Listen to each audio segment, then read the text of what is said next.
Voilà, donc on est réunis ce matin pour la réunion de démarrage des 3 projets du pool métaux de la programmation scientifique 2013 du CNRT.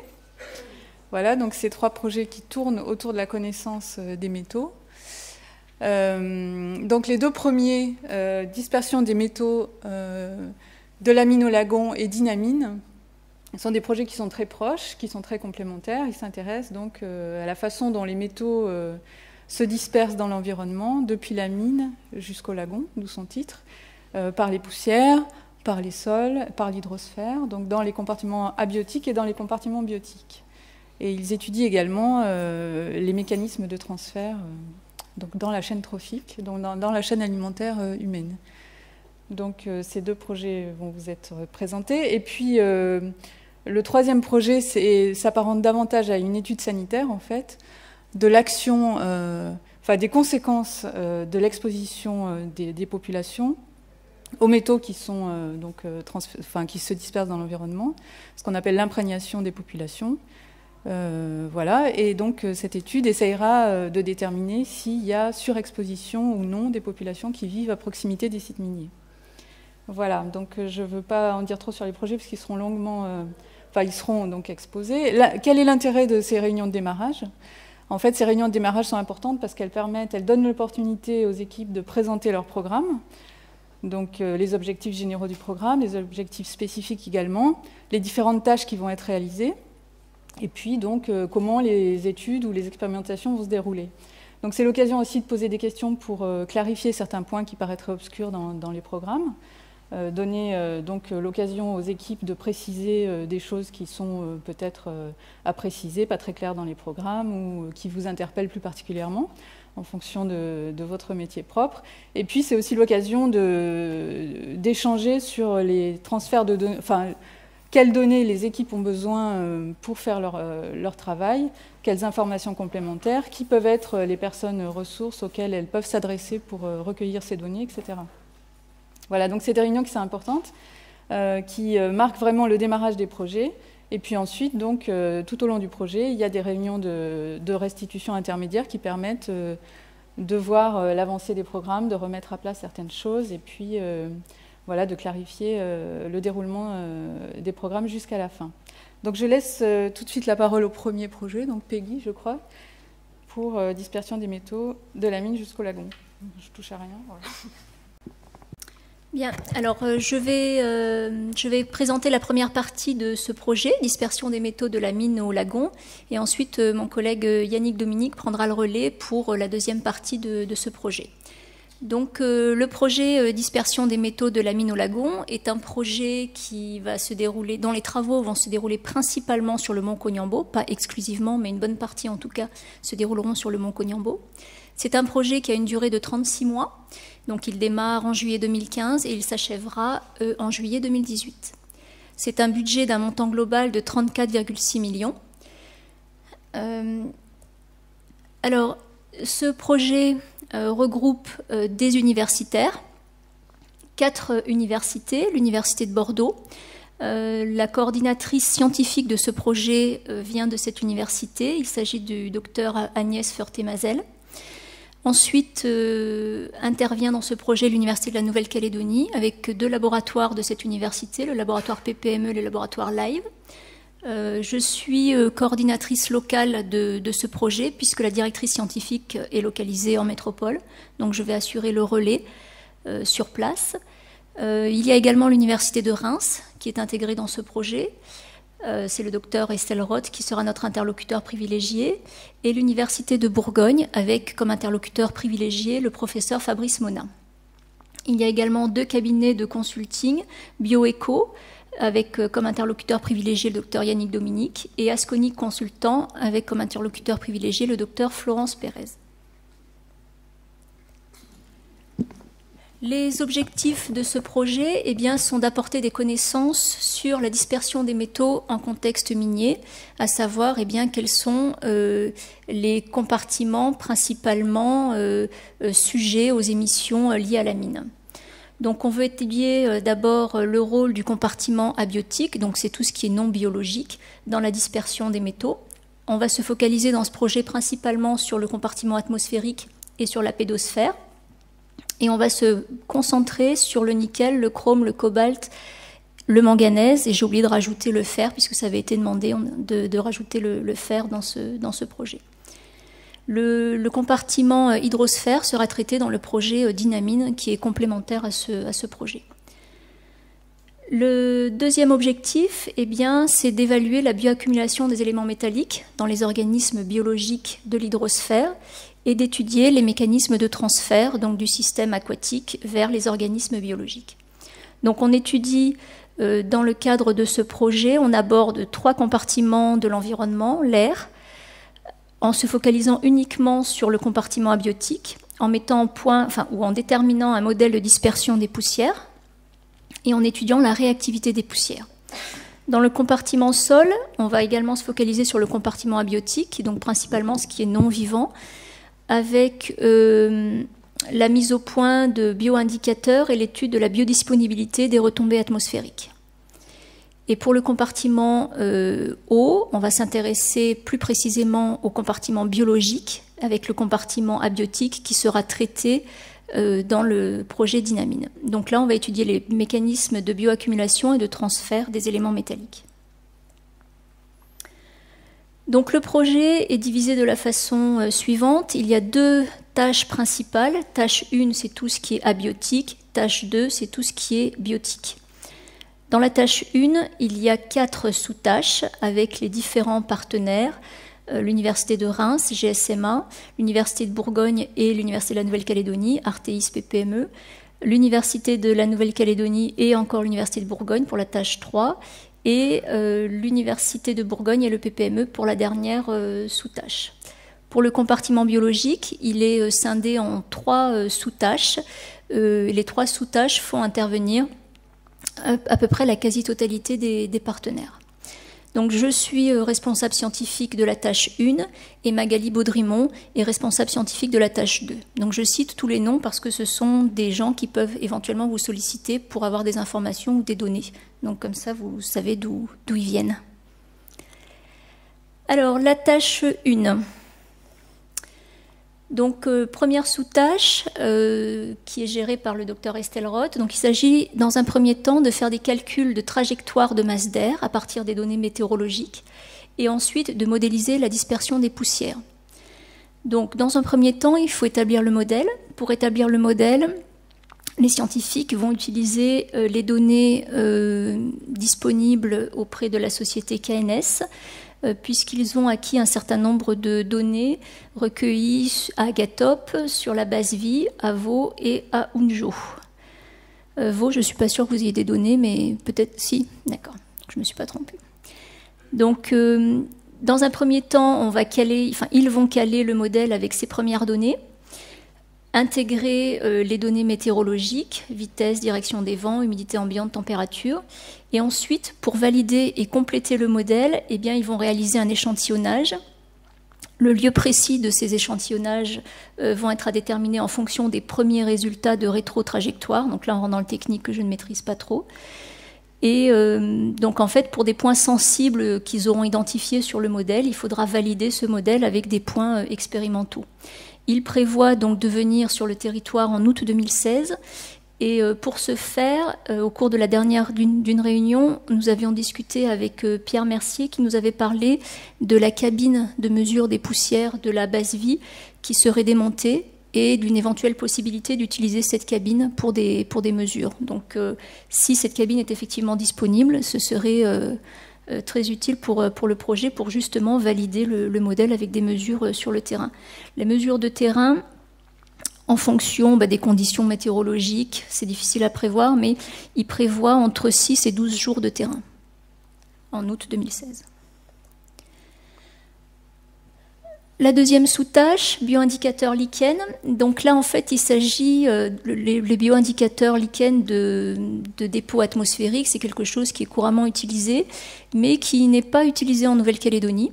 Donc nous avons voulu, nous proposons de tester si ce bioindicateur marche en Nouvelle-Calédonie et s'il est sensible aux retombées atmosphériques des émissions liées aux activités minières, que ce soit émissions liées à l'excavation ou émissions liées aux usines. Et ensuite, à partir de ce bioindicateur, s'il est validé, s'il fonctionne bien, eh bien, de réaliser des cartes de dispersion. Ces travaux donc, ont déjà commencé parce qu'il y a eu un petit décalage au niveau du calendrier, puisque, comme l'a annoncé France, c'était une programmation 2013. Et Camille Pasquet a commencé sa thèse très rapidement après. Donc, elle a commencé les travaux. Camille, tu peux peut-être te lever, que les gens t'identifient. Donc voilà Camille qui travaille sur ce sujet. Donc les travaux ont déjà commencé sur le bioindicateur lichen. Donc au niveau de l'échantillonnage, nous travaillons sur le mont Konyambo et aux alentours du site. Camille a déjà réalisé un transect Bouraille-Poro pour essayer de voir un gradient d'émissions atmosphériques. Il reste à réaliser un transect nord-sud de la Nouvelle-Calédonie et également d'analyser des retombées sur Nouméa pour voir si on peut déterminer un signal lié aux retombées de l'usine de Doniambo. Donc ensuite, après avoir récolté ces échantillons, donc il faut analyser des concentrations en métaux dans les lichens et puis traiter les données parce que c'est pas si simple que ça. On ne travaille pas sur une espèce donnée de lichen, on travaille sur différentes espèces, sur des lichens qui ont des âges différents, qui sont issus de familles différentes.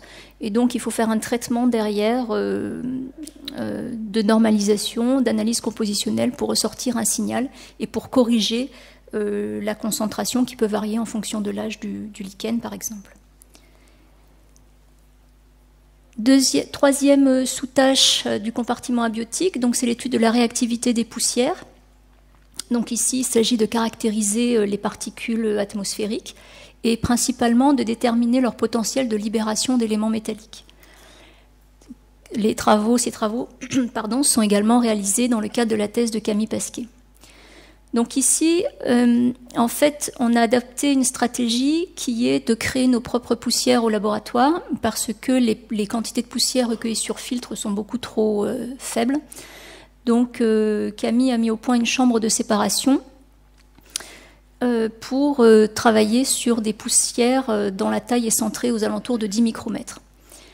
On travaille aussi sur des poussières de 100 micromètres. Et puis, les échantillons de sol ont été prélevés sur le mont Konyambo. Donc, l'objectif, c'est à partir d'échantillons de sol, créer au laboratoire nos poussières pour avoir des quantités suffisantes et ensuite eh bien, faire toutes les réactions chimiques nécessaires pour caractériser le comportement de ces poussières vis-à-vis de la libération des éléments métalliques. Donc ensuite, il faut caractériser les PM10, donc taille, distribution de taille de ces particules, composition chimique, nature des phases minérales. Et derrière le mot étude de la réactivité des PM100 et PM10, eh bien, on entend réaliser des lixiviations cinétiques et puis des extractions en fonction du pH. L'idée est vraiment d'avoir une idée globale du comportement de ces poussières en présence de différents milieux pour tester leur capacité à libérer des métaux. Quatrième tâche de ce compartiment, donc il s'agit ici de tester le potentiel de mobilisation du nickel, du cobalt et du chrome apportés par les poussières et déposés sur des sols et des sédiments non ultrabasiques. Donc c'est-à-dire qu'on a des poussières ultrabasiques qui vont être transportées et atteindre des milieux qu'on va appeler réceptacles, qui sont non ultrabasiques. Et l'idée est de savoir comment se comportent ces poussières dans ce contexte non ultrabasique. Donc il faut échantillonner des sols. Alors l'idée c'est d'échantillonner évidemment un sol témoin non impacté par une activité minière, des sols non ultrabasiques impactés récemment et des sols non ultrabasiques impactés de longue date par les activités minières.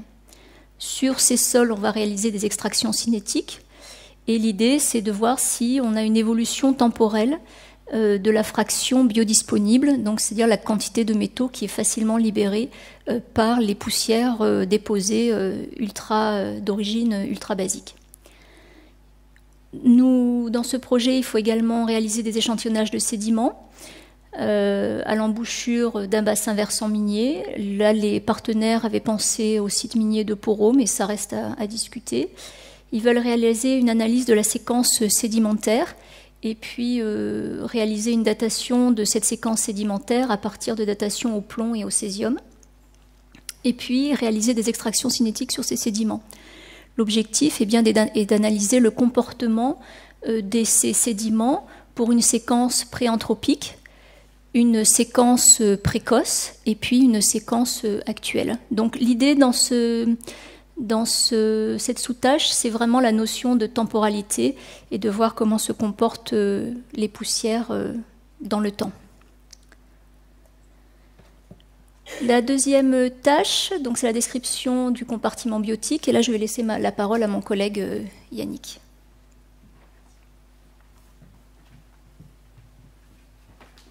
Merci. Bonjour à tout le monde. Donc, dans cette deuxième tâche, on va s'intéresser cette fois à tout ce qui est compartiment biologique et la dispersion dans ce compartiment. Donc, avec une première sous-tâche qui sera déjà d'analyser les concentrations des différents métaux, donc nickel, cobalt, chrome et fer, dans les organismes qui composent les différents maillons trophiques, des réseaux trophiques, que ce soit de l'amont des rivières jusqu'à l'estuaire. Donc on va s'intéresser à tout le linéaire, avec des échantillonnages qui sont prévus sur un bassin versant ultramafique anthropisé, donc sous influence minière. On avait pensé dans un premier temps, en synergie avec le projet Dynamine, à se caler sur le bassin versant de la Taléa et de la Coco. Au Taléa Coco, c'est le même bassin versant. Et un bassin versant de référence qui serait a priori de la confiance pour rester sur le mont Cognambo, mais qui sera peut-être à discuter et à déterminer avec le projet Dynamine. Donc les analyses seront faites sur les tissus qui sont consommés par les populations humaines pour faire la relation avec le projet MetExpo qui vous sera exposé tout à l'heure. Donc ce sera tout ce qui est poissons, crabes, huîtres de palétuvier, puis différents organismes également pour typer le réseau trophique. Également le foie, puisque c'est au niveau de cet organe que se métabolisent les métaux, et donc il peut y avoir des accumulations et des fonctionnements particuliers de détoxication au niveau du foie ou de l'hépatopancréas chez les crustacés.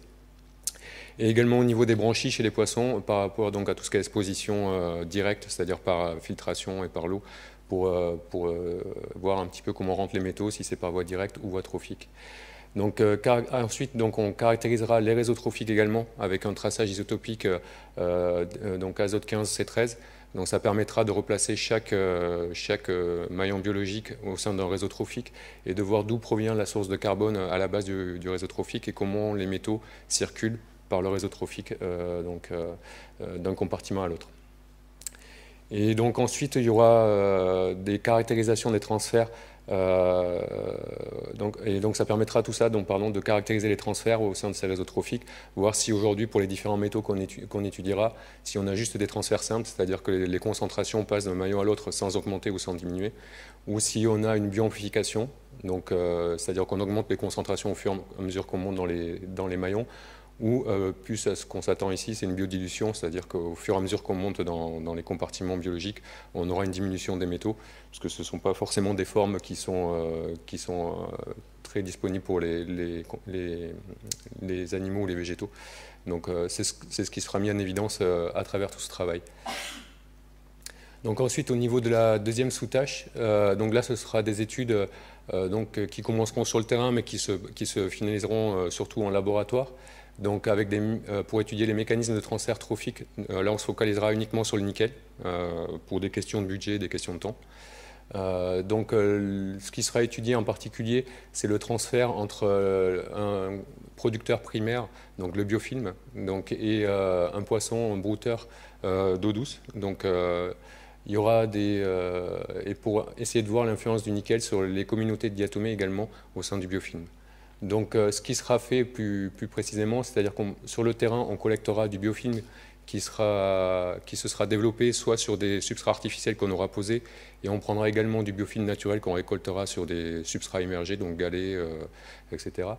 Et en laboratoire, donc ce biofilm sera envoyé en laboratoire, donc en métropole, à l'université de Bordeaux, et donc il sera contaminé en nickel, donc avec deux concentrations. Une concentration qui se calera sur les concentrations environnementales moyennes qu'on aura relevées sur le territoire, et une concentration 10 fois inférieure pour voir si, quand on expose ces biofilms à des concentrations beaucoup plus faibles de manière chronique, on commence aussi à avoir des effets.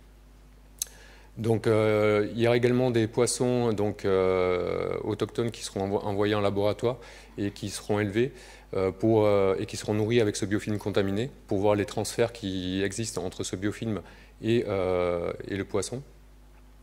Et en fin d'expérimentation, certains poissons continueront à être nourris avec du biofilm, mais qui cette fois ne sera plus contaminé, pour essayer de voir le rôle épurateur et voir, une fois que les poissons sont plus exposés à la pression métallique, dans quelle mesure ils sont capables de détoxifier les métaux qu'ils ont accumulés. Donc, lors de ces expérimentations, il y aura un suivi des concentrations en nickel qui sera fait en continu dans le biofilm dans les poissons, donc pour bien caler la manip. Et également, il y aura des numérations diatomiques et des analyses morphologiques qui seront faites sur les diatomées présents dans le biofilm, donc qui sont un des composants biologiques du biofilm. Donc, ce composant a été retenu parce qu'on commence à avoir pas mal de connaissances sur ce compartiment en Nouvelle-Calédonie, et on sait que de manière générale, il répond assez bien aux métaux, avec des formes tératogènes qui apparaissent quand les concentrations passent un seuil où il commence à y avoir des effets sur les compartiments biologiques. Donc on essaiera de voir si aujourd'hui les diatomées en Calédonie répondent aussi aux métaux et peuvent servir d'indicateur d'alerte à une pollution métallique. Donc dans une troisième sous-tâche, donc là on fera vraiment un focus justement sur cet indicateur diatomée, avec en plus des analyses morphométriques, des analyses transcriptomiques, c'est-à-dire de biologie moléculaire, donc qui permettront d'aller voir au niveau de la cellule et au niveau de l'expression de l'ADN si on commence à avoir des impacts des métaux sur les cellules. Et donc aujourd'hui, ça fait une dizaine d'années que ces méthodes sont développées en métropole sur les diatomées, donc elles commencent à être maîtrisées. Et donc on les testera ici sur le biofilm calédonien pour voir si, avec une contamination au nickel, chrome, manganèse et cobalt, on commence à avoir des effets au niveau de la cellule. Donc là, on s'intéressera aux effets précoces des métaux. Donc ces biofilms seront toujours formés in situ, donc avec des substrats émergés. On essaiera de se caler sur 2 saisons avec des périodes de colonisation qui restent à déterminer mais qui risquent de dépasser le mois, donc avec des lames de verre qui seront émergées plus d'1 mois dans les cours d'eau, du fait de la croissance pas très rapide de ces biofilms en milieu tropical, et donc surtout sur des milieux ultra-oligotrophes. Et donc sur les 2 saisons, saison des pluies, saison sèche, pour voir si on a des différences saisonnières. Et donc on étudiera donc sur ces substrats, on étudiera dans un premier temps la structure des communautés de diatomées qui sont présentes. Donc ça, ce sera fait sur 2 bassins versants, donc un exposé et un non exposé à une activité minière. Et on essaiera de voir les différences dans les structures de diatomées. Et donc ensuite, il y aura une analyse de la composition, de la croissance du biofilm, et également donc une identification taxonomique qui sera faite, avec ces analyses transcriptomiques qui seront faites en dernier lieu sur le biofilm naturel, après 48 heures de contamination en laboratoire également, puis après 30 jours de contamination en laboratoire, pour voir donc dans le temps, en fonction de la durée d'exposition, comment on commence à avoir des effets sur la cellule. Donc voilà pour les principales tâches qui seront effectuées sur les compartiments biologiques. Donc là, je vais repasser la parole à Peggy pour la fin de l'exposé. Merci. Donc au niveau du calendrier, donc là nous sommes en juillet 2015, donc le projet démarre. Le projet est découpé en 6 semestres. J'ai rajouté un semestre précédent, puisque nous avons pour la sous-tâche 1.2 et 1.3 déjà commencé les travaux sur les lichens et la réactivité des poussières. Donc on voit sur ce calendrier prévisionnel que les principales activités vont avoir lieu assez rapidement, donc au semestre 1, donc à partir de maintenant, semestre 2 et semestre 3. Donc il y aura une activité intense, et en gros cette activité intense correspond principalement aux campagnes d'échantillonnage, donc qui vont principalement se focaliser, je dirais, en 2016 pour ce projet. Au niveau des besoins, donc un petit récapitulatif.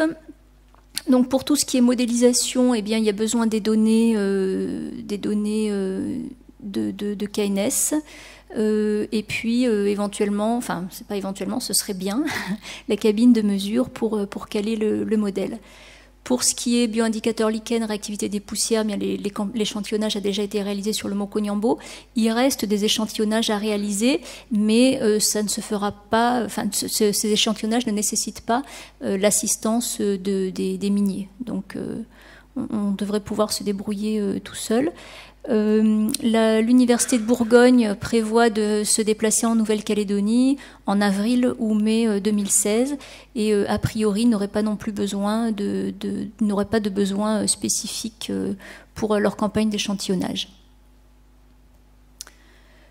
Pour la deuxième tâche, les campagnes vont se focaliser plutôt fin 2016. Ce sont toujours des dates approximatives puisque nous voulons nous caler avec le projet Dynamine.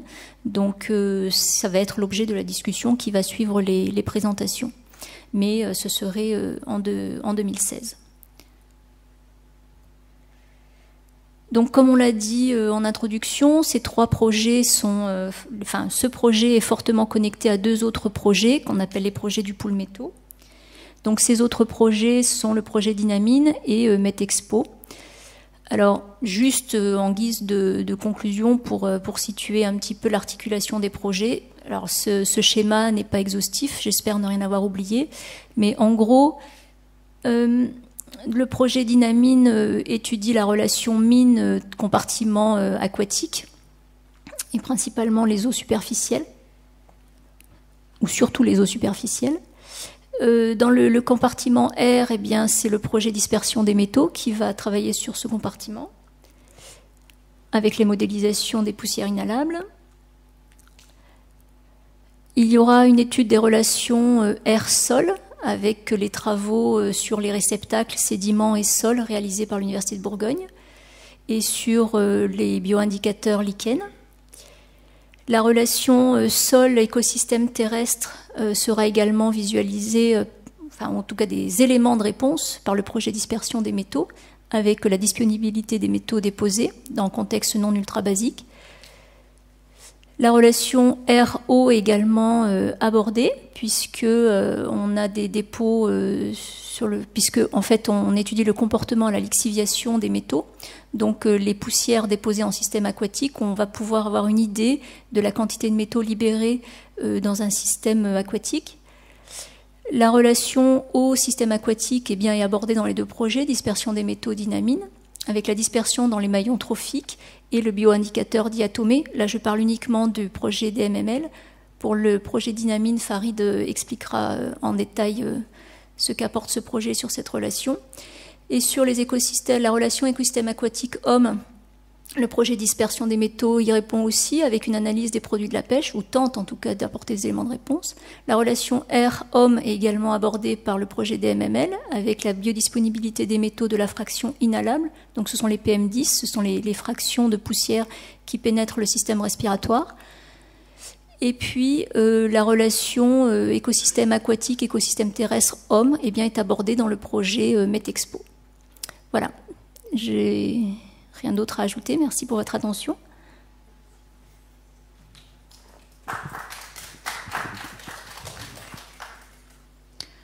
On va peut-être laisser un peu de temps pour quelques questions, même si on pourra poser des questions globales à la fin des trois projets. Mais sinon, après, vous allez avoir oublié ce qu'il y a dans ce premier projet. Juste signaler que si vous avez l'intention de parler, il faut le micro, parce qu'on enregistre en fait tout ce qu'on dit.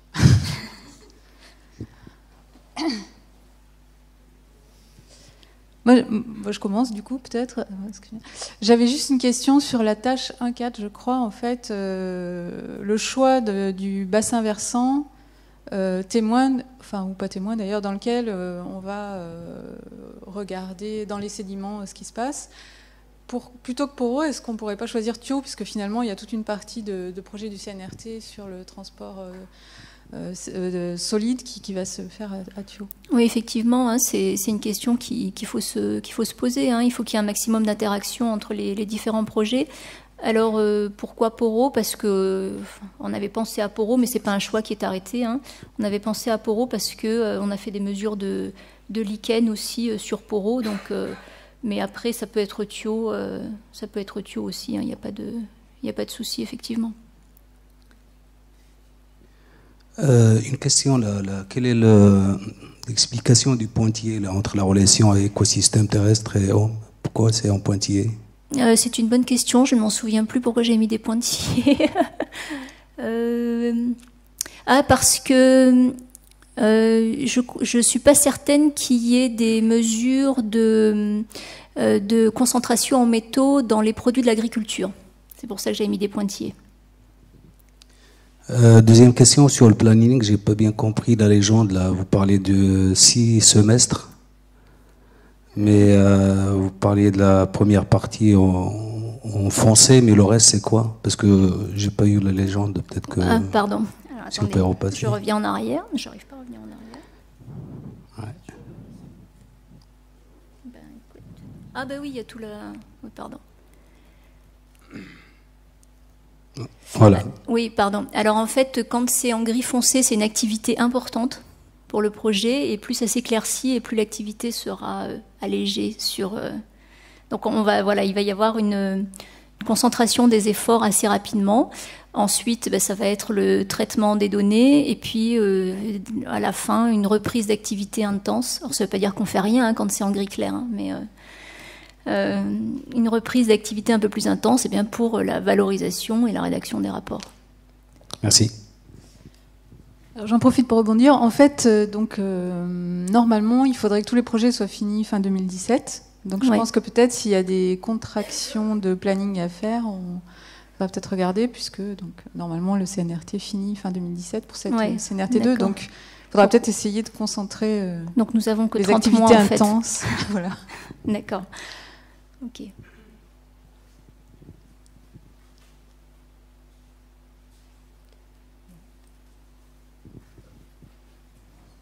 Tout était super clair, donc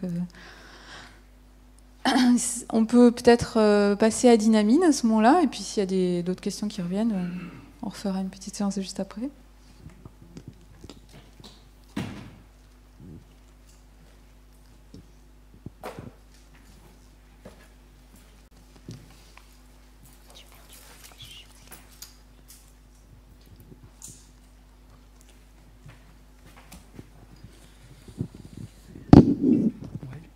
Non, ça c'est bon.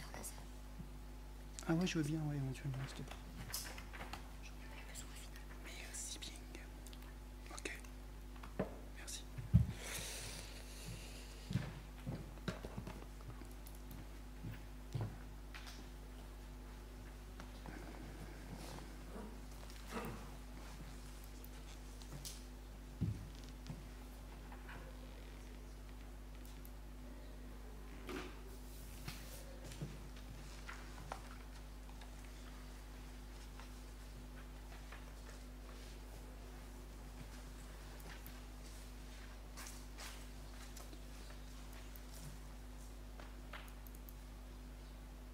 Alors, je suis désolé, je n'arrive pas à le lancer.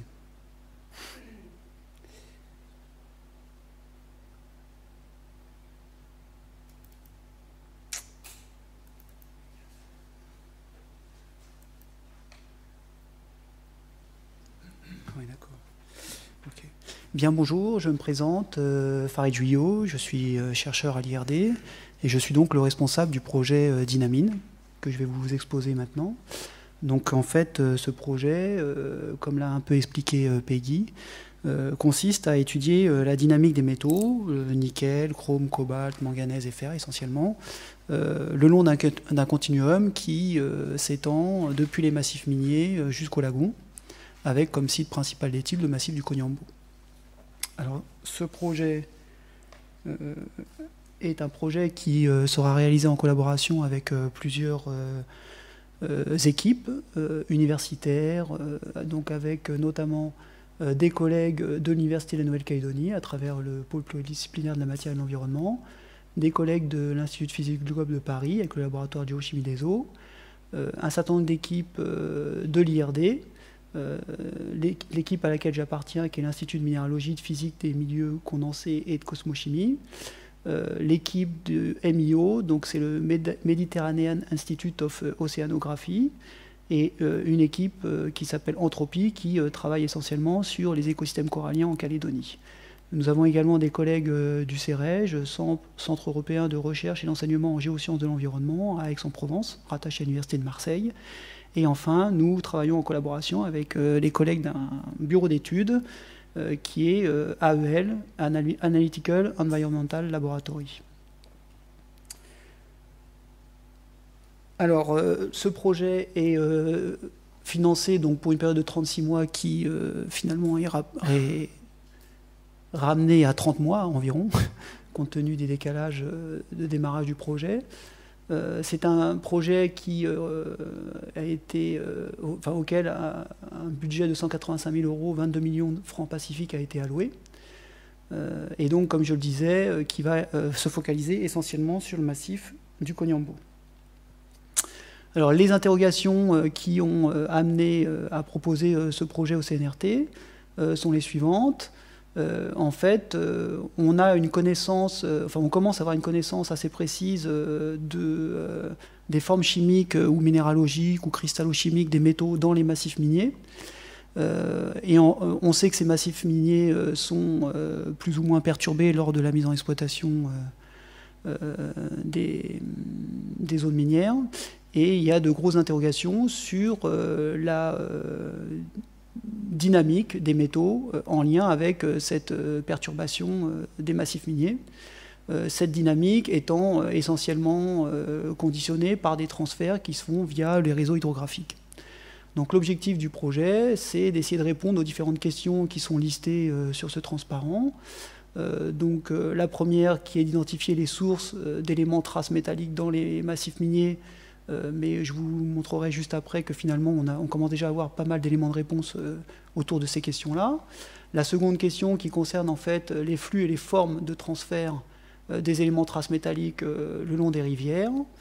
Ensuite, des questions qui concernent plutôt les zones d'accumulation de ces matières érodées depuis les massifs miniers dans les zones littorales, avec deux zones réceptacles principales. La première qui est la mangrove, qui est un écosystème assez emblématique du territoire, où là on peut légitimement se poser la question de savoir si les sédiments de mangrove agissent comme des puits ou comme des sources d'éléments traces métalliques vis-à-vis du lagon. Finalement, est-ce que cette mangrove a un rôle protecteur pour le lagon par rapport aux massifs, aux matériaux qui sont érodés depuis les massifs? Et ensuite, la deuxième zone qui est emblématique du territoire le long du littoral, c'est le lagon, avec des questions qui concernent en fait l'effet éventuel des apports plus ou moins importants d'éléments traces métalliques sur la biodiversité lagonaire. Et donc l'objectif ou les objectifs du projet Dynamine sont d'essayer de répondre ou d'apporter des éléments de réponse à ces différentes questions. Alors comme je le disais tout à l'heure, le site d'étude qui a été choisi, c'est le massif du Koniambo, que j'ai représenté ici. Alors pourquoi ce massif? Eh bien en fait, tout simplement parce que par rapport aux connaissances qu'on a pu acquérir jusqu'à présent pour ce qui concerne les formes chimiques des métaux dans les massifs, c'est le site qui a été le plus étudié jusqu'à présent. Et par ailleurs, il y avait un autre intérêt à s'intéresser au massif du Koniambo, c'est qu'avec le démarrage de l'activité de l'usine KNS, ce massif est particulièrement bien équipé pour tout ce qui concerne les équipements en termes de suivi hydrologique, notamment tout ce qui est hydrométrie. Et donc on savait qu'on pouvait bénéficier d'une certaine infrastructure sur ce massif. Alors initialement, pour le projet, nous avions défini deux grands bassins versants. C'est l'un des autres intérêts du massif du Koniambo, c'est qu'on peut bénéficier de deux bassins versants qui vont finalement subir des effets très contrastés lors de la mise en exploitation du massif. Le premier bassin versant, qui est le bassin versant de la Tallée-à-Coco, qui est représenté en rouge ici, qui est un massif qui va a priori subir des impacts relativement importants de la mise en exploitation. Donc les rivières vont être fortement impactées. Et au départ, nous avions défini un second bassin versant, qui est celui de la Pandanus, représenté en blanc ici, qui était censé être un bassin versant référence, entre guillemets, puisque plus protégé par rapport à la mise en exploitation du massif. Il s'avère qu'à l'issue d'une réunion que nous avons eue au mois d'avril, il me semble, avec des collègues de chez KNS, finalement, ce bassin versant risque d'être relativement impacté, même s'il le sera moins que le bassin versant de la Tallée-à-Coco. Et donc, il est fort probable que finalement, dans le cadre du projet Dynamine, et probablement dans le cadre du projet DMML, le bassin de référence soit plutôt le bassin versant de la confiance, qui lui ne subira pas d'impact lors de la montée en puissance de l'exploitation minière sur KNS, sur le massif du Koniambo, pardon. Alors, je vais reprendre les questions que j'ai présentées rapidement tout à l'heure, une par une. Donc la première concernait notamment tout ce qui est relatif à la connaissance de la forme chimique des métaux dans les massifs miniers, qui sont en fait les termes de source des processus d'érosion et donc des transferts de métaux le long du réseau hydrographique. Et comme je le disais tout à l'heure, l'intérêt du massif du Koniambo, c'est que nous avons déjà accumulé un certain nombre de connaissances autour de ces questions de la spéciation des métaux dans les massifs miniers, notamment au travers d'un certain nombre de tests qui ont été réalisés à travers des projets soit ANR, soit des projets CNRT qui s'achèvent ou qui viennent qui s'achèvent en fait ce mois-ci, notamment pour ce projet CNRT. Et nous avons donc un certain nombre de connaissances, à la fois sur le chrome, sur le nickel, mais également dans le cadre de ce projet CNRT, sur le cobalt, le manganèse, et je ne parle pas du fer, qui est un élément qui a déjà été beaucoup étudié dans les massifs miniers. Donc je passe assez rapidement sur cette question, puisque, comme je le disais, les connaissances sont déjà présentes.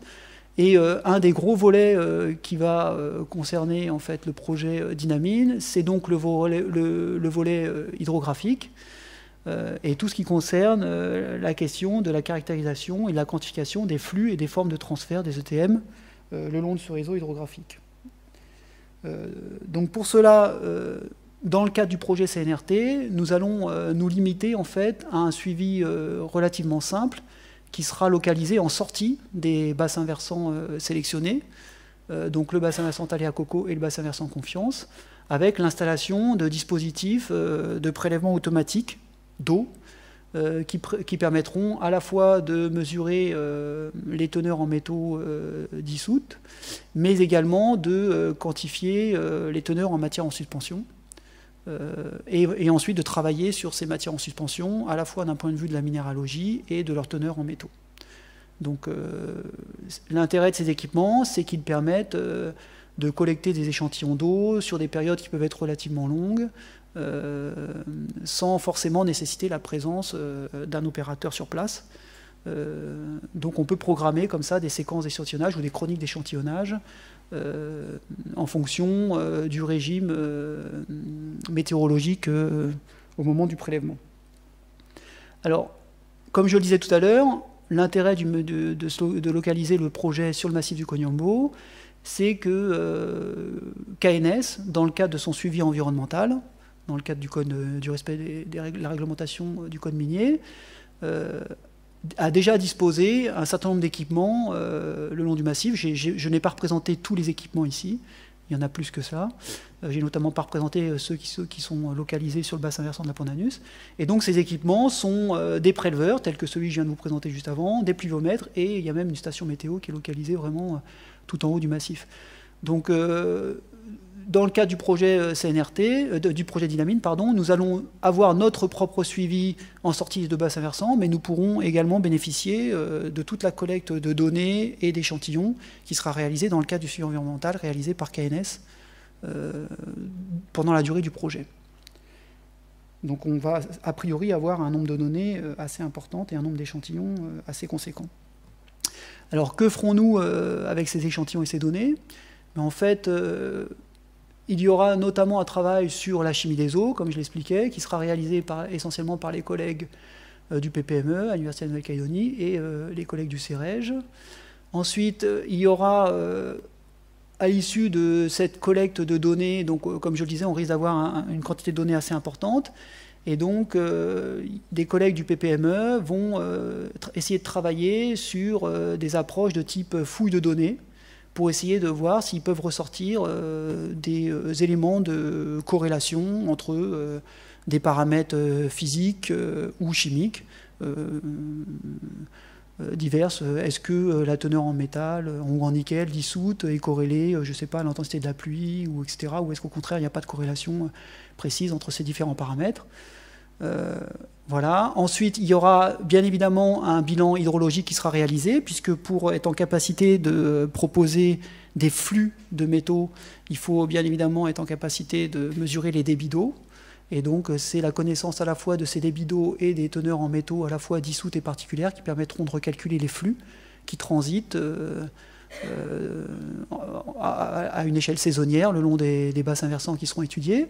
Donc ces bilans hydrologiques seront réalisés à la fois par les collègues du CEREG et par moi-même. Et ensuite, les collègues du MIO vont proposer un suivi en fait, des apports sédimentaires au lagon par des méthodes de télédétection, en suivant notamment tout ce qui concerne les particules en suspension avec l'analyse d'images.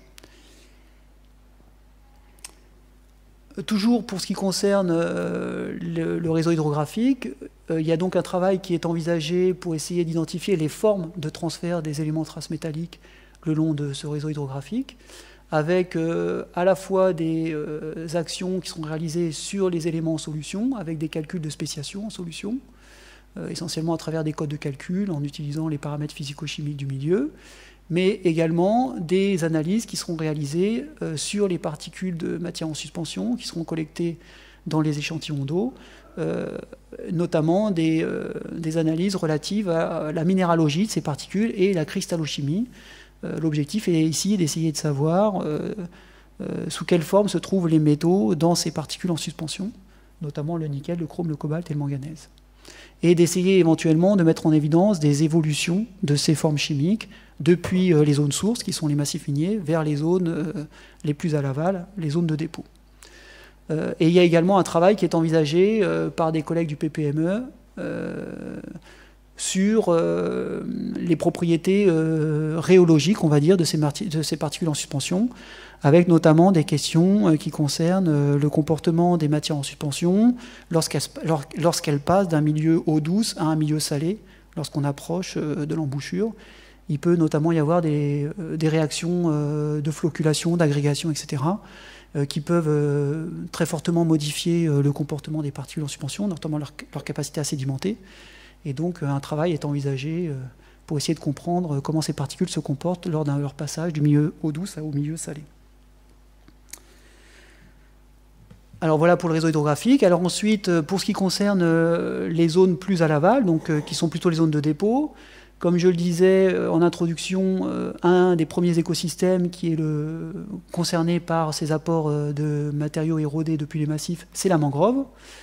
Et la mangrove, c'est un écosystème très particulier, c'est un véritable réacteur biogéochimique dans lequel énormément de réactions ont lieu, qui peuvent pour certaines être catalysées par des activités bactériennes, pour l'essentiel. Et donc, il y a beaucoup de questions autour de le comportement des métaux associés aux particules qui se déposent en sédiments de mangrove lorsque ces particules sont transformées biologiquement. Est-ce que ces transformations biologiques des particules ont une influence sur la mobilité des métaux et leur potentiel à passer depuis la mangrove vers le lagon? Alors, ces questions ont déjà des éléments de réponse, puisque nous avons déjà commencé à travailler autour de cette problématique à travers des thèses notamment et des projets qui ont été réalisés, enfin financés par KNS. Donc là, il s'agit d'un projet qui a été coordonné par un collègue qui s'appelle Cyril Marchand, qui est un spécialiste des mangroves sur le territoire, et qui avait permis le financement d'une thèse qui s'est achevée il y a 1 an et demi maintenant, qui a permis d'avancer très sérieusement sur la compréhension des mécanismes de transformation des minéraux, des sédiments de mangrove, et le lien que ces transformations peuvent avoir avec la mobilité éventuelle du nickel et du chrome associés à ces minéraux. Et il y a également une thèse qui est encore en cours, qui fait suite finalement à cette première thèse. Et donc ces questions autour de la transformation des matériaux érodés depuis les massifs miniers dans l'écosystème mangrove et l'influence éventuelle de ces transformations sur le relargage des métaux sont des questions qui sont actuellement traitées en dehors du projet CNRT, Dynamine. Mais les éléments les informations que nous obtenons dans le cadre de ces travaux de thèse vont bien entendu venir alimenter la réflexion générale qui sera menée dans le cadre du projet. Donc en fait, cet aspect mangrove ne fait pas à proprement parler du financement qui a été obtenu dans le cadre du projet CNRT, Dynamine, même si, encore une fois, les résultats alimentent la discussion générale autour du projet. Et donc le deuxième écosystème réceptacle pour les matériaux érodés depuis les massifs, c'est donc le lagon. Et donc dans le cadre du projet Dynamine, nous avons prévu des actions autour de la compréhension de la dynamique et de l'archivage sédimentaire dans ce lagon, avec notamment un premier travail sur des carottes de sédiments qui seront prélevées le long d'un transect, dans le cas de la baie de Vavuto et dans la baie de Kativili, ici. Donc ces carottages seront réalisés essentiellement par des collègues du CEREJ et les collègues du bureau d'études AEL. Et il y a également des pièges à sédiments qui seront installés, qui seront opérés essentiellement par les collègues du bureau d'études AEL.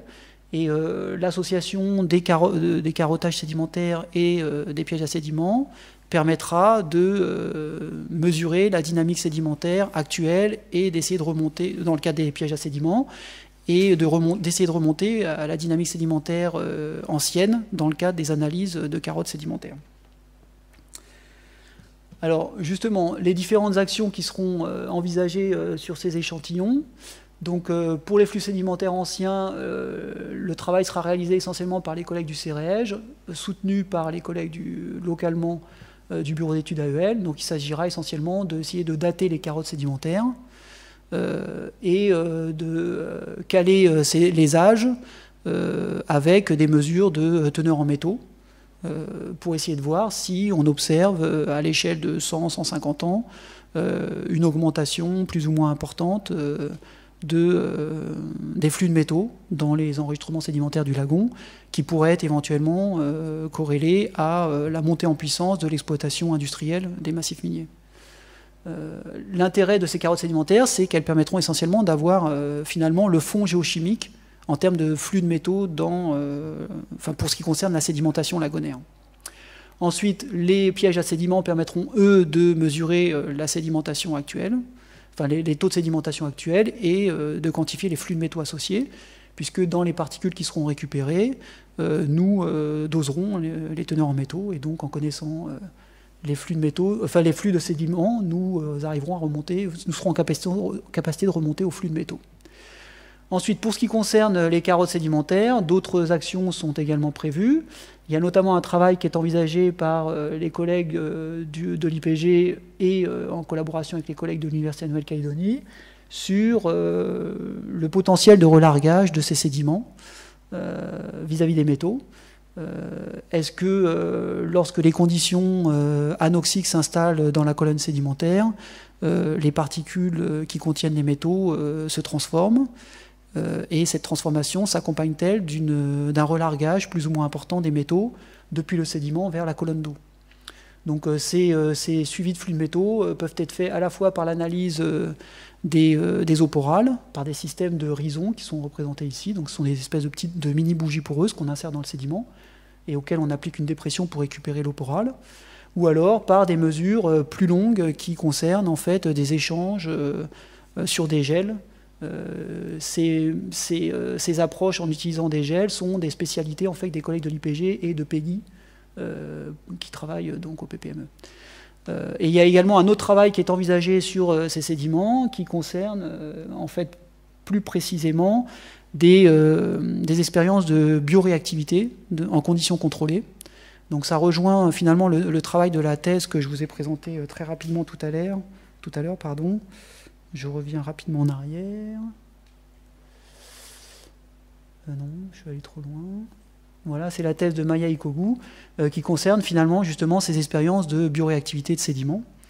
Donc Maya travaille essentiellement sur des sédiments de mangrove, mais donc dans le cadre du projet Dynamine, nous envisageons de réaliser le même type d'approche sur des sédiments du lagon pour tester la capacité de ces sédiments à relarguer éventuellement des métaux. L'intérêt de ces expériences, c'est qu'elles permettent de contrôler précisément les conditions.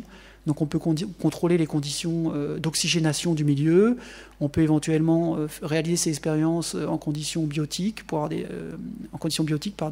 choisissant les souches bactériennes, et en conditions abiotiques pour avoir des témoins éventuellement. Voilà, que dire de plus? Donc, ah oui, il y a ensuite un volet qui concerne la biodiversité, et notamment une première évaluation qui n'a pas la prétention d'être exhaustive du tout, des impacts éventuels, des apports d'éléments traces métalliques sur la biodiversité du lagon. Donc ce travail sera réalisé principalement par des équipes IRDiennes, en soutien, avec le soutien du bureau AEL. Alors, nous aurons un premier travail qui sera réalisé par des collègues du MIO, toujours avec des outils de télédétection, qui vont concerner en fait la quantification de la chlorophylle par de l'analyse d'images satellites. Cette quantification de chlorophylle étant un indicateur finalement de la productivité primaire et donc de la dynamique du plancton. Et l'idée, c'est d'essayer de corréler, d'établir d'éventuels liens entre la dynamique chlorophyllienne et les apports de matière en suspension qui auraient été mesurés également par télédétection, comme je l'ai montré au début de cet exposé. Donc c'est la même équipe qui va travailler sur l'analyse d'images satellites pour la chlorophylle et pour les apports de matière en suspension au lagon. Et ensuite, il y a un autre travail qui va concerner plus spécifiquement les écosystèmes coralliens, avec des collègues de l'unité Entropie de l'IRD. Ce travail va concerner essentiellement des mesures de croissance corallienne sous contrainte métallique, donc à la fois en in situ, en positionnant des placettes dans les deux baies de Vavuto et de Cativili, et également en prélevant des coraux et en réalisant des expériences au laboratoire, des expériences en conditions contrôlées dans lesquelles la pression métallique peut être ajustée. Et donc les mesures de croissance corallienne peuvent être corrélées aux taux de métaux qui sont présents dans l'eau. Pour les mesures in situ, un point qui sera particulièrement important sera d'être en capacité de disposer en fait des teneurs en métaux dans les eaux du lagon. Et donc ça, c'est un travail qui sera réalisé essentiellement par les collègues du bureau AEL, avec le contrôle physico-chimique in situ de la qualité des eaux du lagon. Alors, il faut encore qu'on définisse précisément dans quel cadre ce travail sera réalisé, puisque le bureau AEL a également un contrat avec KNS pour faire ce suivi de la qualité physico-chimique des eaux du lagon. Et donc, on va éviter des doublons. Et donc, il faut encore qu'on discute avec KNS pour savoir si les données qui seront collectées par le bureau AEL dans le cadre de son contrat avec KNS peuvent être utilisées pour alimenter le projet Dynamine. Donc ça, ce sont des discussions que nous allons avoir prochainement avec les collègues de KNS. Voilà. Alors, je n'ai pas prévu de présenter de chronogramme, mais j'ai échangé récemment avec les collègues en métropole pour essayer de réfléchir au démarrage des premières missions. Donc, pour ce qui concerne le suivi hydro, les rivières, en fait, les premières missions vont certainement démarrer en octobre. Et la fréquence de ce suivi sera au plus long tous les 2 mois, et idéalement, on va essayer de descendre à une fréquence mensuelle ou tous les mois et demi, pour les 2 points qui sont en sortie de bassin versant. Donc ça, c'est pour le suivi hydro, essentiellement. Donc nous prélèverons des échantillons d'eau, des échantillons de matière en suspension, nous ferons les mesures de paramètres physico-chimiques in situ et les mesures de débit. Donc tout ceci a une fréquence, on va dire, tous les mois et demi. Et ensuite, pour ce qui concerne les missions lagon, plus spécifiquement, avec les carottages... Alors oui, pour ce qui concerne les poses de pièges à sédiments, pardon, nous en avons discuté hier avec les collègues d'AEL. On peut également envisager une première campagne de mesure de flux actuel de sédiments, avec l'utilisation des pièges à sédiments, sur la période octobre-novembre également. Donc c'est quelque chose qui va commencer assez rapidement. En revanche, ces campagnes ne seront pas continues, ce seront des campagnes qui seront... donc il y aura une campagne sur 1 mois et demi, 2 mois, qui aura lieu sur octobre-novembre, et ensuite la seconde campagne aura lieu 4 ou 5 mois plus tard. Et nous ferons des campagnes tous les 5 mois, à peu près, pour ces mesures de flux sédimentaires avec les pièges à sédiments. Et ensuite, pour les collectes de carottes dans les lagons, les collègues du CEREG, qui sont principalement concernés avec les collègues d'AEL, m'ont précisé qu'ils envisageaient une première mission d'échantillonnage fin mars, début avril 2016. Et nous ferons certainement une seconde campagne d'échantillonnage soit fin 2016, plus probablement début 2017.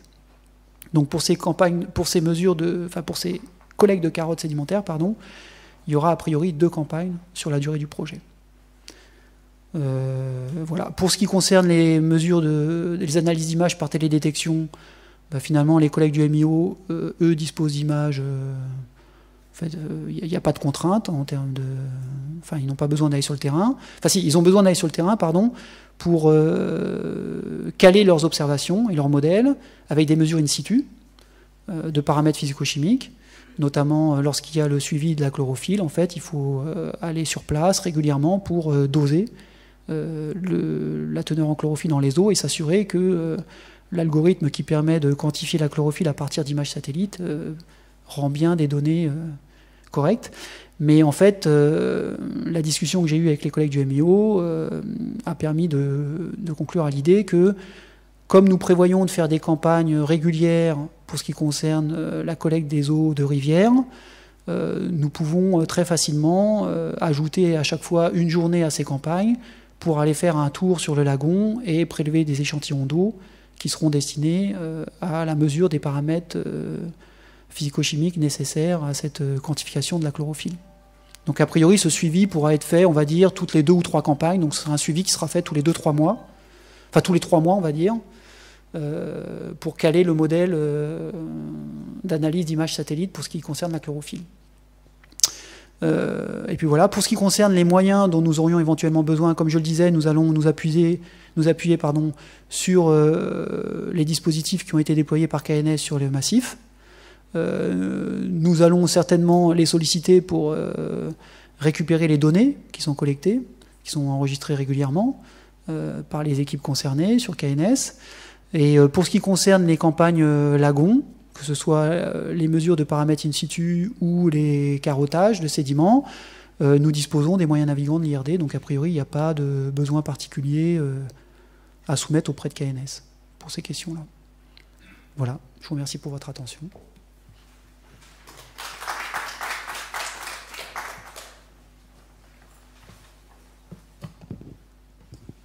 Merci Farid. Donc si vous avez des questions, n'hésitez pas. Moi j'en ai. Ah bon. Okay. Est-ce que dans votre étude, vous prenez en compte le phénomène El Niño qui pourrait perturber un peu justement les flux hydro... Alors l'idée c'est de faire pour ce qui concerne l'hydrologie et l'hydrométrie et l'hydrochimie, tout ce qui est suivi rivière, on va faire un suivi tous les mois et demi. On va essayer de faire un suivi tous les mois et demi. Donc l'idée, c'est qu'on va avoir une variabilité saisonnière. C'est un suivi qui va être fait donc jusqu'à fin 2017. Est-ce qu'on aura des chroniques suffisamment longues pour être en capacité de mettre en évidence un éventuel effet El Niño? Je ne suis pas certain sur 2 ans que ce soit suffisant. Ça peut être qu'en période un peu El Niño, si on a un El Niño, vous aurez quand même des conditions particulières. Très sèches. Ouais. Dans le nord, on est bien d'accord. Ouais. On est bien d'accord. Et là, a priori, on va entrer, je crois, sur un El Niño. Là. Ça veut dire qu'il faudra refaire un projet CNRT dans 4 ans. C'est ça. Non, en fait, on ne peut pas le différer. On ne va pas attendre El Niño. Non, ça, malheureusement, effectivement, c'est un projet qui va durer donc 30 mois. Donc, on va essayer de faire un suivi le plus long possible. Après, toujours est-il que KNS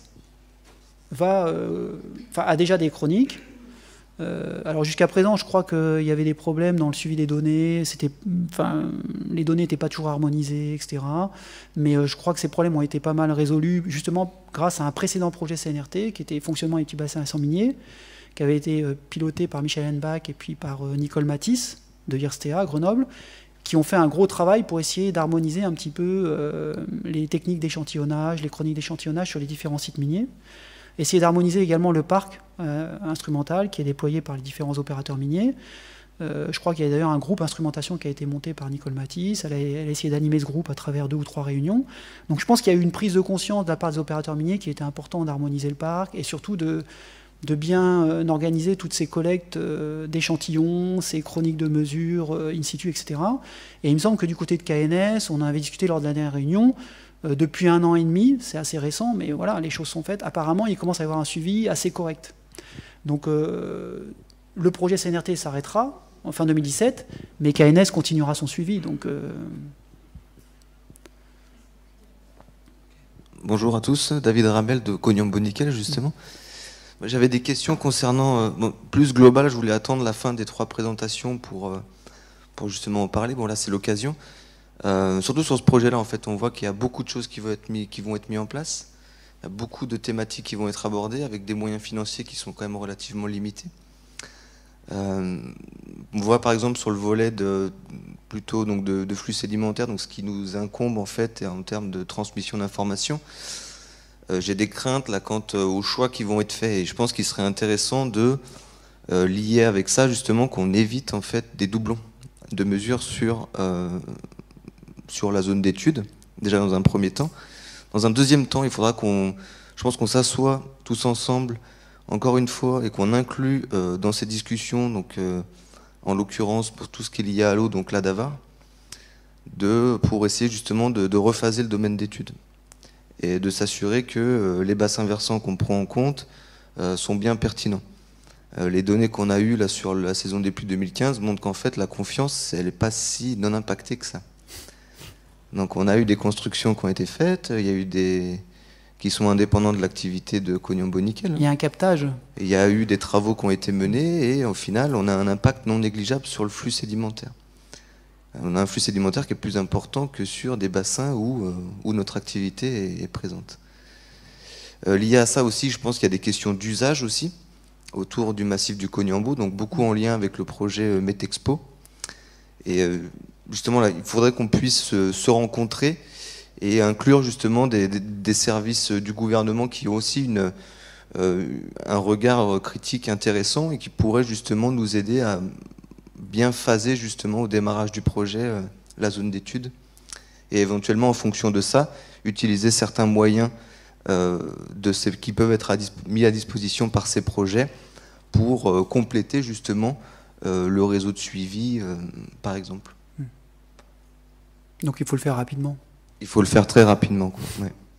Et lié à ça aussi, je pense qu'il y a un point important, c'est une communication, comme ça avait été fait dans le cadre du projet Doline à l'époque, une communication auprès des populations, que ce soit, bon, pas obligé de descendre dans la rue et puis de mettre en place, comment dire, une rencontre, mais au moins au niveau de la province, au niveau des communes aussi, qui soient impliqués dans ce projet-là et qui puissent aussi avoir qu'on puisse aussi recueillir en fait leurs ressentis, leurs attentes par rapport à ce projet, et de pouvoir correctement phaser justement dès le départ tous ces éléments qu'on a discutés précédemment. Mais ça, je pense que tous les collègues qui participent au projet seront tout à fait partants pour monter à Coné pour communiquer sur le démarrage des projets et ce qui sera fait. Et puis pour ce qui concerne effectivement discuter avec les services de la province Nord, il y a mon collègue de l'IRD, Pierre Janton, vous l'avez vu ou pas? Il est venu vous voir à KNS ou pas? Qui était en mission au mois de mai, là, il me semble, et qui a pas mal discuté avec justement des personnes des services concernés en province Nord, et qui m'avait fortement encouragé à prendre contact avec eux. Mais comme j'étais en congé, je ne l'ai pas fait. J'avais prévu justement au mois d'août, il m'a laissé les coordonnées de 2 personnes. Et il m'avait dit qu'il était important effectivement de contacter les services ad hoc en province Nord. Donc je suis tout à fait d'accord avec ce que tu dis. Effectivement, il n'y a pas de souci de ce point de vue-là. Après, ce qui m'inquiète un peu plus, c'est quand tu dis que finalement la confiance n'est pas un bon bassin de référence. J'ai l'impression que finalement ce bassin de référence, on ne va pas pouvoir le trouver, quoi. Il va être difficile à trouver. Et je pense qu'il faut vraiment, effectivement, dans ce cas, qu'on discute rapidement, parce que l'idée, ce serait, avec des projets qui se terminent fin 2017, si on veut avoir un suivi relativement long, on sait bien que pour tout ce qui est l'hydro, etc., plus on a des données, des chroniques longues, plus on est capable de les analyser correctement, d'en sortir des données intéressantes. Donc il faudrait qu'on puisse effectivement démarrer les missions de prélèvement le plus rapidement possible. Alors après, comme je disais tout à l'heure, moi je sais que du côté de KNS, vous faites déjà un suivi, donc... je sais qu'il y a déjà un certain nombre de points qui sont suivis, il y a des données qui commencent à être collectées. Mais... Oui, effectivement, je pense que le rapprochement avec la DAVAR est souhaitable aussi, afin de pouvoir bénéficier aussi de leur réseau de suivi et de pouvoir justement compléter ce réseau avec de la mesure de qualité en crue, par exemple. Bon, c'est une idée à explorer et puis à discuter ensemble et de définir ce qui est peut-être le moins pire en termes de choix du domaine d'études.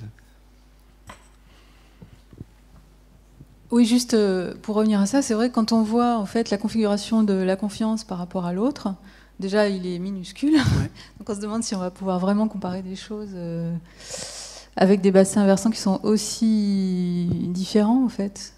Mais les flux, en fait, si on arrive à quantifier les flux de métaux en sortie de bassin versant, on peut toujours ramener ces flux à la surface du bassin versant et normaliser à la surface. Donc, oui, mais après le fonctionnement du bassin, il est quand même... Enfin, entre un bassin très très long et puis un autre qui est tout petit, peut-être les mécanismes ne se font pas de la même façon, oui, peuvent les être un peu transferts sont un peu différents. Enfin, ma question, elle complète un petit peu ce qui vient d'être évoqué, mais davantage au niveau du milieu récepteur, parce que de ce que j'ai vu sur tes diapositives, je ne connais pas très très bien le terrain, tu as le débouché de la confiance qui est finalement pas très loin du débouché de la pandanus. Et lorsque tu vas regarder tes milieux récepteurs au niveau de la mangrove et même au-delà de la baie, finalement, tu vas voir ce que tu observeras, mesureras, proviendra proportionnellement, j'imagine, davantage de la pandanus que de la rivière Confiance, excuse-moi. Donc, comment tu as dit que tu voulais ne pas travailler sur le pandanus, mais est-ce que ça ne serait pas opportun d'avoir au moins quelques mesures qui permettent de relativiser, de proportionnaliser, si je puis dire ainsi, de façon à analyser plus correctement le signal mangrove ou les signaux mangrove? Donc les mesures sur la pandanus, on les aura puisque la pandanus est suivie par KNS. Donc il y a un point notamment en sortie de bassin, enfin il y a des points très en amont et puis il y a notamment un point en sortie le long de la RT1. Je me trompe pas? Donc effectivement, mais oui, ça pose un vrai problème, effectivement. En fait, le bassin versant Confiance, on l'a proposé suite à la discussion qu'on avait eue lors de notre réunion en avril. Et effectivement, on avait parfaitement conscience que Confiance, c'est pas la solution idéale non plus, parce que effectivement, dès l'instant où on va sur la mangrove, enfin sur la mangrove et sur le lagon, on a des influences multiples. Cette baie n'est pas alimentée que par le bassin versant de la Confiance, ça c'est certain. Donc peut-être qu'effectivement la Confiance n'est pas un bon choix, mais ça veut dire qu'après on sort du Cognambo, puisque là, et le gros souci, c'est, l'intérêt du Cognambo, c'est que déjà il faut absolument qu'on soit sur les mêmes massifs, sur le même type de massif, on est d'accord, on est sur des roches ultra basiques, on va pas aller travailler sur un bassin versant sur du volcano-sédimentaire, ça n'aurait pas d'intérêt. En termes de comparaison, je veux dire. Et idéalement, l'intérêt du massif Cognambo, c'est qu'on était vraiment sur deux bassins versants qui étaient très proches géographiquement et donc qui, a priori, en termes de climatologique, subissaient exactement les mêmes effets au même moment. Maintenant, si on commence à se déplacer et à dire qu'on va chercher un autre massif ultra basique non exploité ou peu exploité, plus au nord ou plus au sud, on va ajouter une contrainte qui sera que probablement que les deux bassins ne subiront pas les mêmes influences climatiques en même temps. Après, ça peut ne pas être un problème, dès l'instant où le suivi climatique est assuré.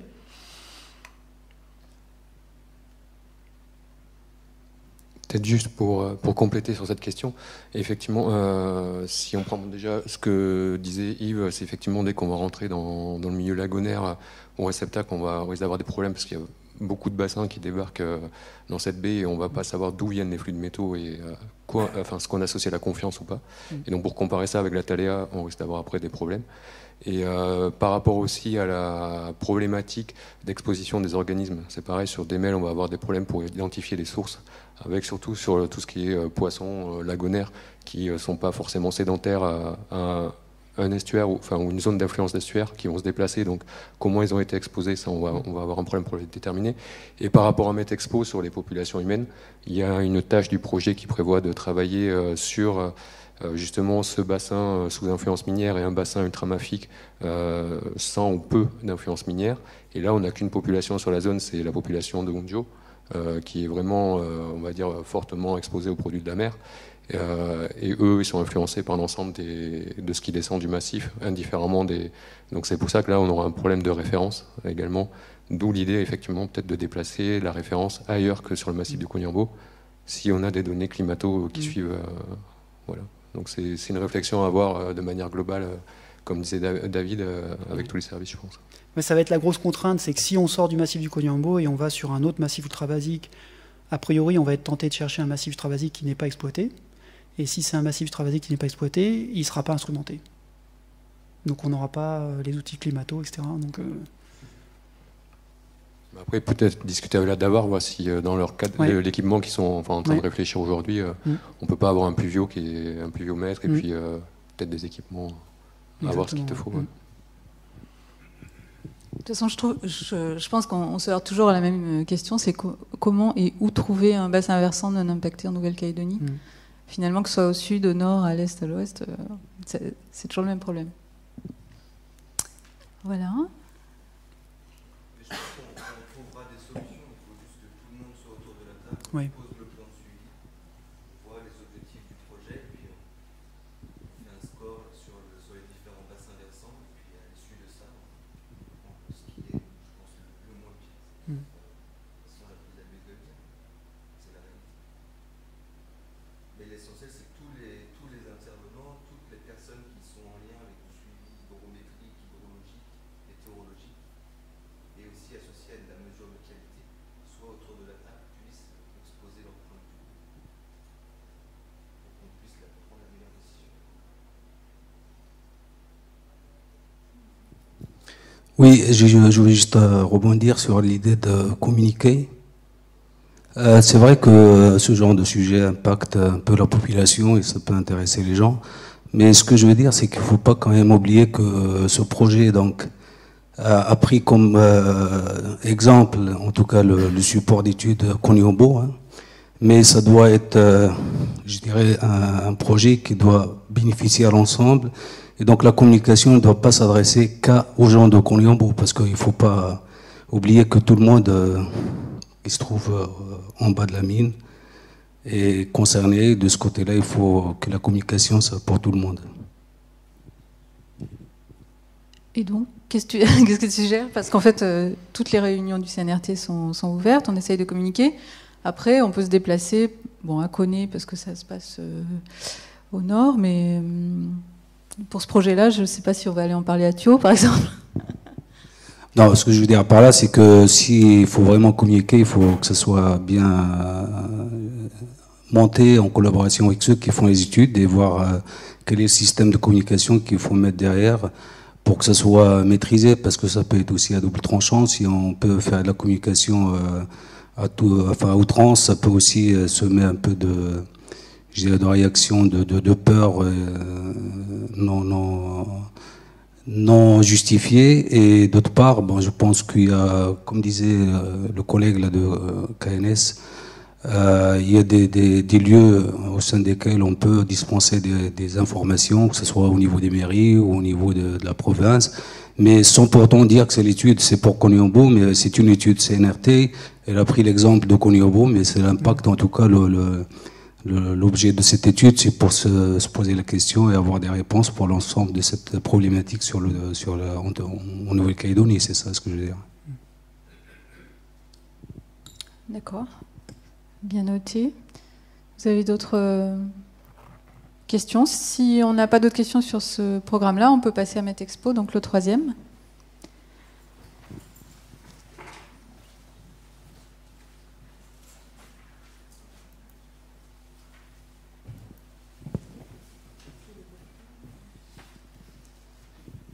J'ai plus la flèche. Elle a disparu. Ah, oh là là.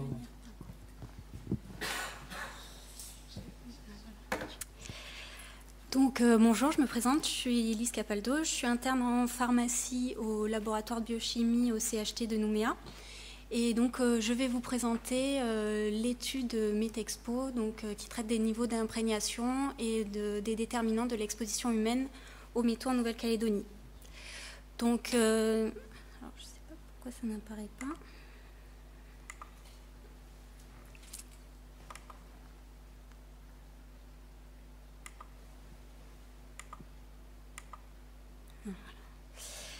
Donc vous savez déjà que un tiers de la surface de la Grande Terre de Nouvelle-Calédonie est recouvert de terrains miniers qui contient des concentrations significatives en nickel, cobalt, chrome et manganèse, qu'on appelle aussi des éléments traces métalliques.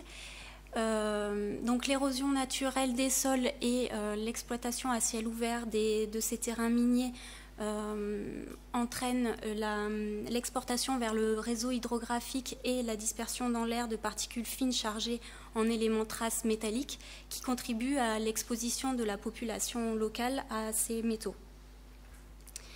Donc a priori, je sais pas pourquoi c'est pas coordonné. Voilà.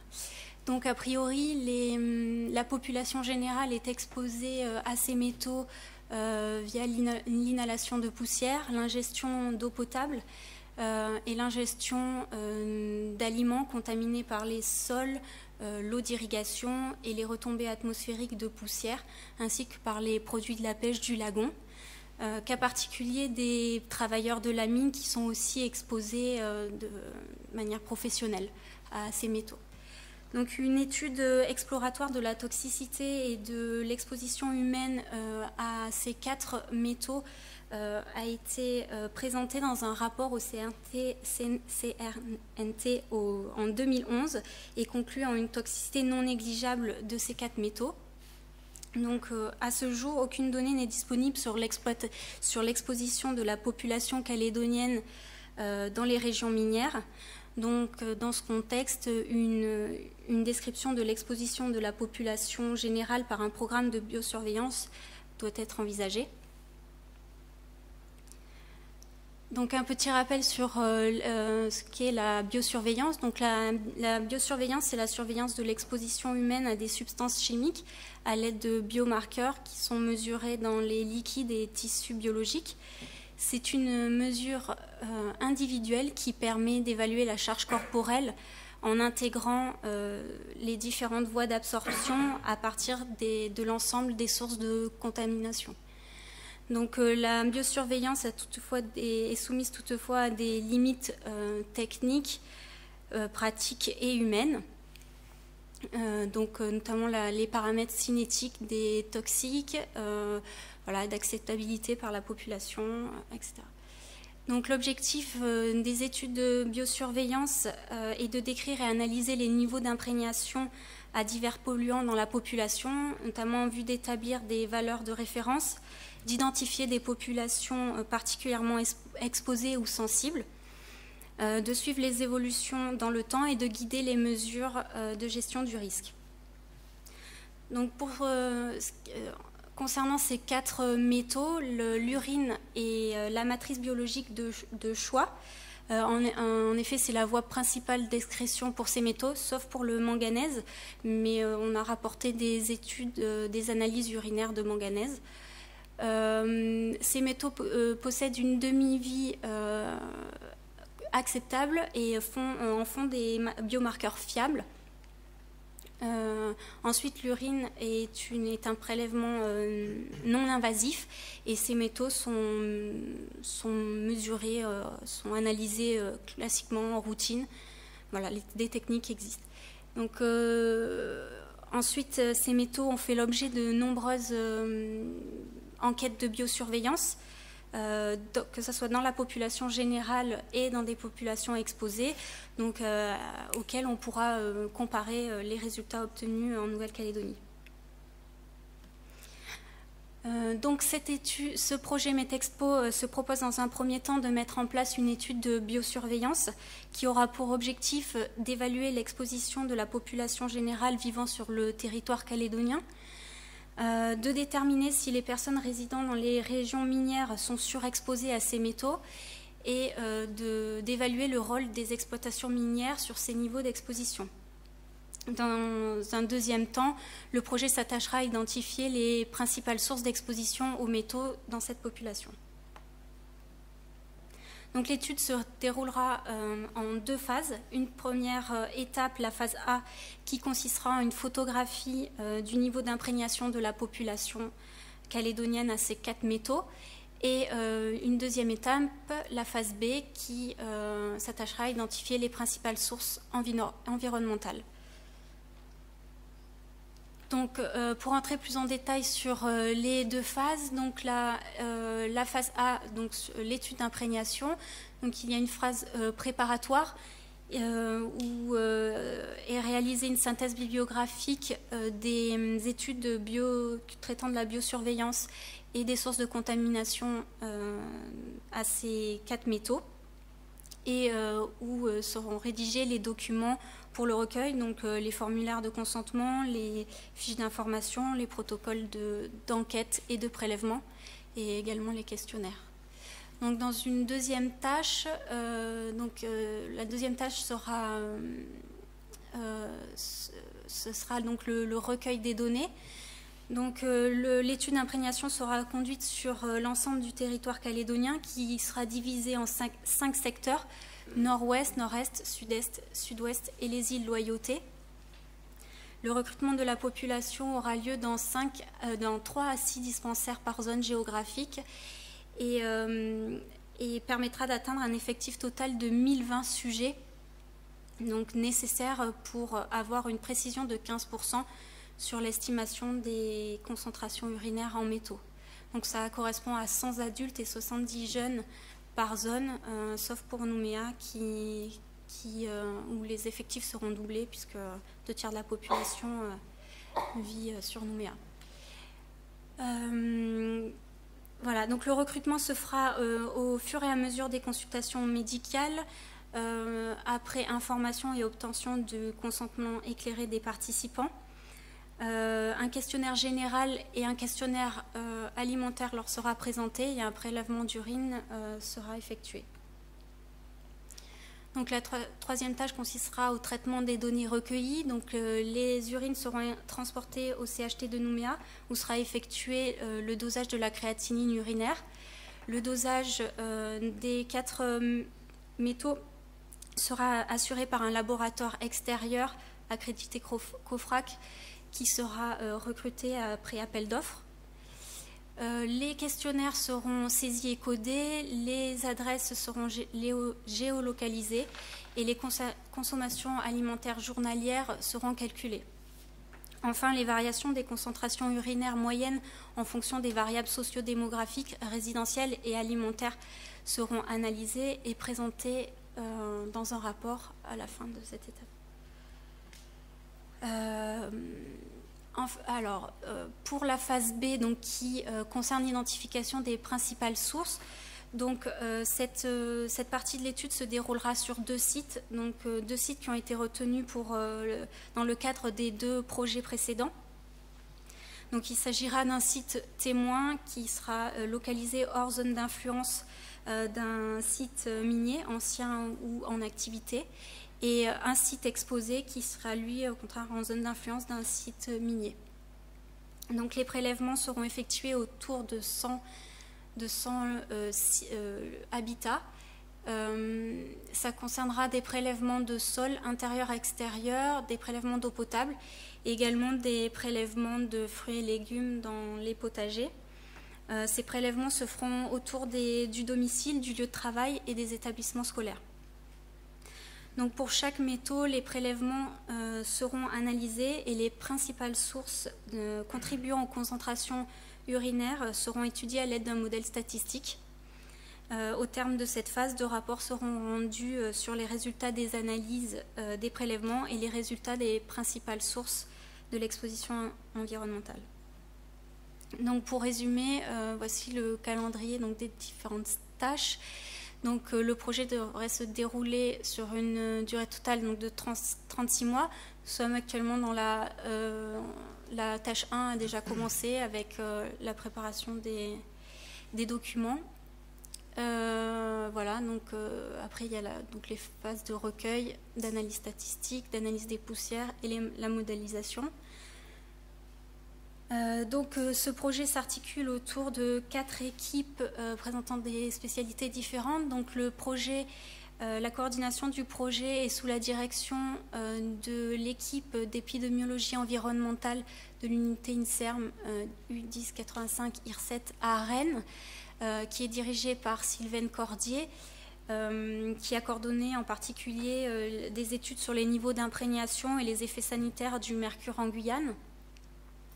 Il y a aussi le centre de recherche du Centre hospitalier universitaire de Québec, avec Pierre Ayotte, Suzanne Côté et un assistant de recherche postdoc qui sera recruté, qui travaille sur l'impact de l'environnement et de la nutrition sur la santé, notamment dans les populations inuites.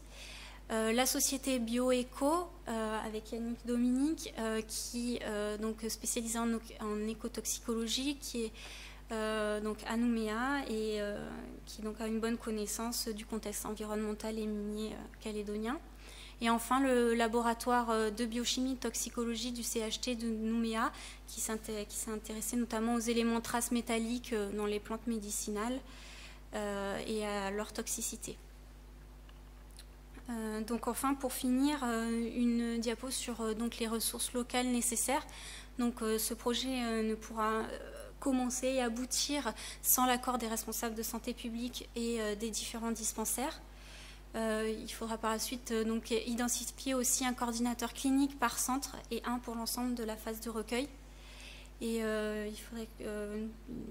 on devrait disposer donc des cartographies des gisements miniers, des mines anciennes ou en activité, et des données de surveillance des eaux de distribution et des ressources alimentaires.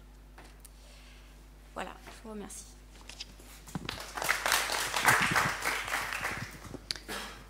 Merci pour cet exposé. Voilà, donc si vous avez quelques questions. Moi j'ai noté qu'il y avait beaucoup de seront, mais voilà, maintenant on est dedans, donc, notamment les recrutements de postdoc et tout ça, donc l'identification des dispensaires, c'est des choses qu'il faut maintenant s'atteler à faire. Donc comme je l'ai dit, fin 2017 tout est terminé, donc en fait il faudra peut-être contracter un petit peu le déroulé des différentes tâches. Voilà, donc... J'avais une petite question, je commence, ça fait rien. Sur la population en fait, que vous allez échantillonner, je ne sais pas si c'est le terme qui convient pour les populations. Je me posais une question en écoutant ce que vous disiez, et je me disais que peut-être finalement les travailleurs sont une population à part. Oui, donc là, ils vont être mélangés avec la population qui vit autour des mines, disons. Est-ce que ça ne va pas biaiser, parce que finalement, eux, ils sont en contact avec les poussières tout le temps? Voilà. Est-ce qu'il ne faudrait pas les identifier pour ne pas noyer en fait, leur influence sur l'ensemble de la population? Pour répondre sur ce point, effectivement, il est prévu que les travailleurs ne soient pas pris en compte dans cette étude d'imprégnation générale. Donc, c'est-à-dire que au niveau des dispensaires, seront identifiés les gens qui travaillent sur mine et ils ne seront pas pris dans le pool de personnes qui sera analysé. Ça a bien été pris en compte dans la réflexion.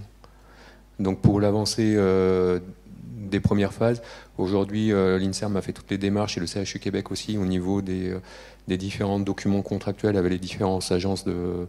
Alors, je ne sais plus exactement les termes d'éthique, on va dire, parce qu'on va travailler sur la santé humaine.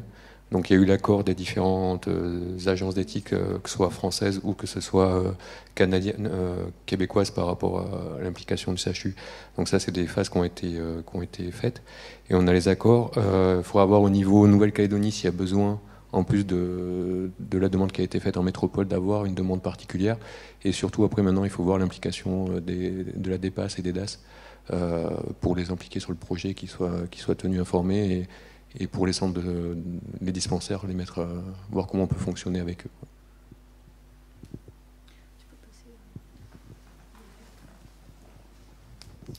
eux. Lionel Berne de la DAS Nouvelle-Calédonie, service santé publique, bureau santé environnement. Effectivement, cette étude semble très intéressante. Nous, on a typiquement travaillé déjà sur une imprégnation au mercure dans un cadre bien précis, qui était celle des poissons pélagiques. On a eu effectivement ce genre d'études à mener. Donc je pense qu'on pourra effectivement se rapprocher assez rapidement pour voir, nous, ce qu'on avait mis en place, l'étude épidémio qu'on avait mis en place et le suivi qu'on avait mis en place, pour pouvoir déjà trouver des synergies et peut-être vous faciliter la tâche sur les premiers contacts et les premières méthodologies à mettre en place. Merci.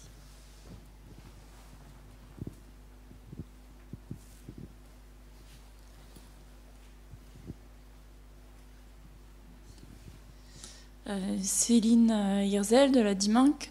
En fait, sur cette étude, il y a une demande souvent qui émane des populations quand on fait des commissions minières, etc. C'est les conséquences sur la santé humaine. Et du coup, là, je trouve qu'il manquerait le volet corrélation de l'imprégnation et des sources de pollution avec les conséquences directes de la santé humaine, que ce soit, je sais pas, des taux de cancer, des problèmes de vue, des choses comme ça. Est-ce que c'est prévu ou est-ce que... Je pense que ça sera envisagé dans un deuxième temps. Il faut déjà avoir une idée de l'imprégnation des populations pour après étudier le volet sanitaire et la corrélation avec... et dans un deuxième temps, du coup, dans un autre projet Oui, je pense, oui, dans un autre projet. Oui. D'accord.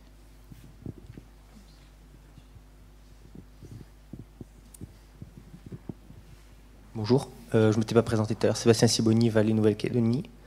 Est-ce que vous avez un protocole d'échantillonnage pour les échantillonnages d'urine précis, sachant que les gens doivent prendre des douches en général avant les échantillonnages? Est-ce que vous allez réaliser ce genre de protocole ou pas? Je ne sais pas. Yann, peut-être?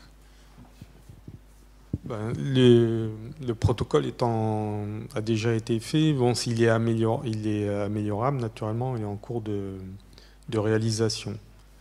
Donc voilà.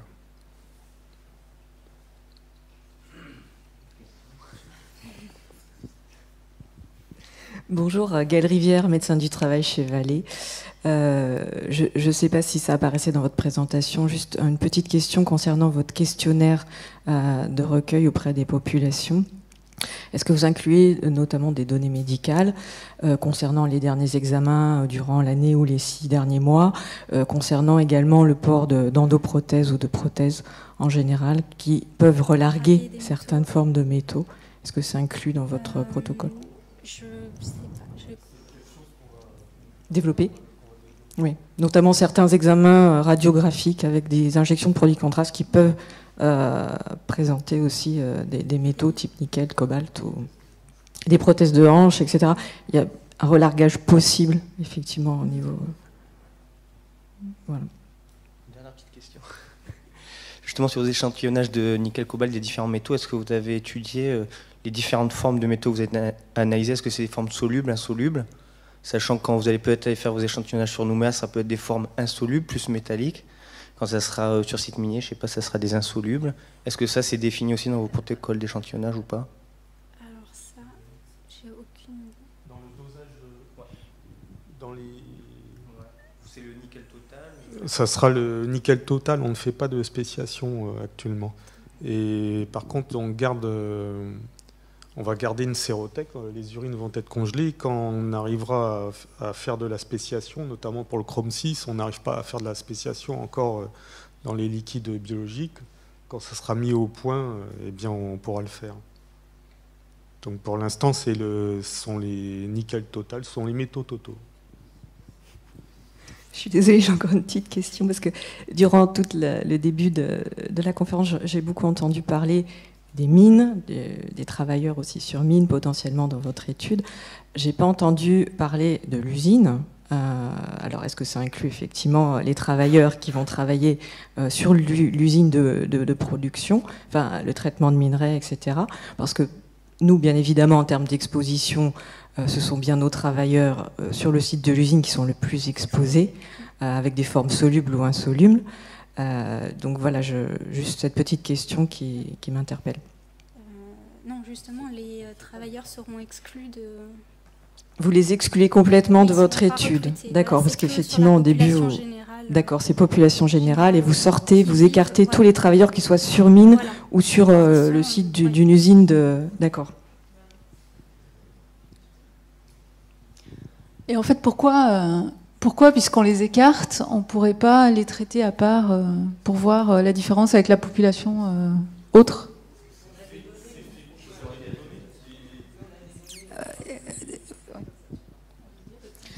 Non, simplement, c'est vrai que nous, c'est une donnée intéressante d'avoir la population générale, puisque moi, je me sers des références que l'on peut trouver en métropole sur la population générale. Je n'ai pas de référence locale pour comparer.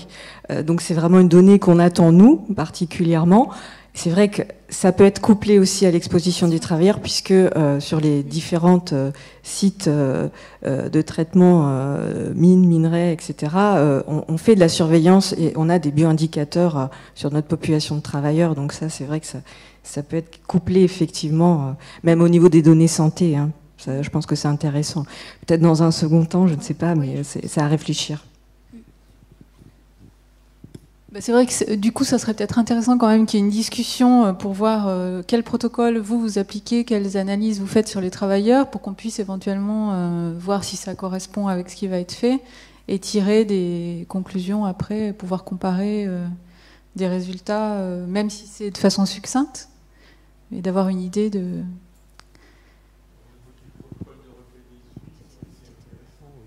Au niveau du protocole des recueils des urines, c'est intéressant. Maintenant, on n'aura pas de contingence liée au poste de travail, fin de poste, début de poste, etc. Ça sera juste au niveau de la toilette, c'est important. Voilà. Maintenant, ce qui concerne le dosage, il faudra peut-être le dosage de façon urinaire. Donc, on pourra comparer, mais il faudra surtout faire en sorte que peut-être que les méthodes de dosage soient proches. C'est-à-dire s'ils utilisent l'ICP-MS, qu'on fasse en ICP-MS, qu'on puisse comparer réellement.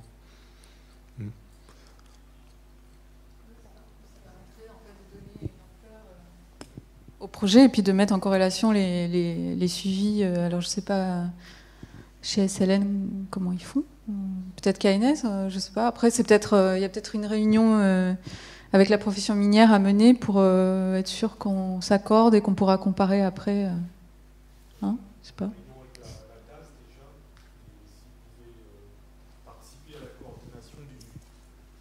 Si la DAS pouvait participer à la coordination du projet au niveau des prélèvements, ça serait bien, puisque la DAS est quand même sur le terrain et a une expérience qui peut être très utile, quoi.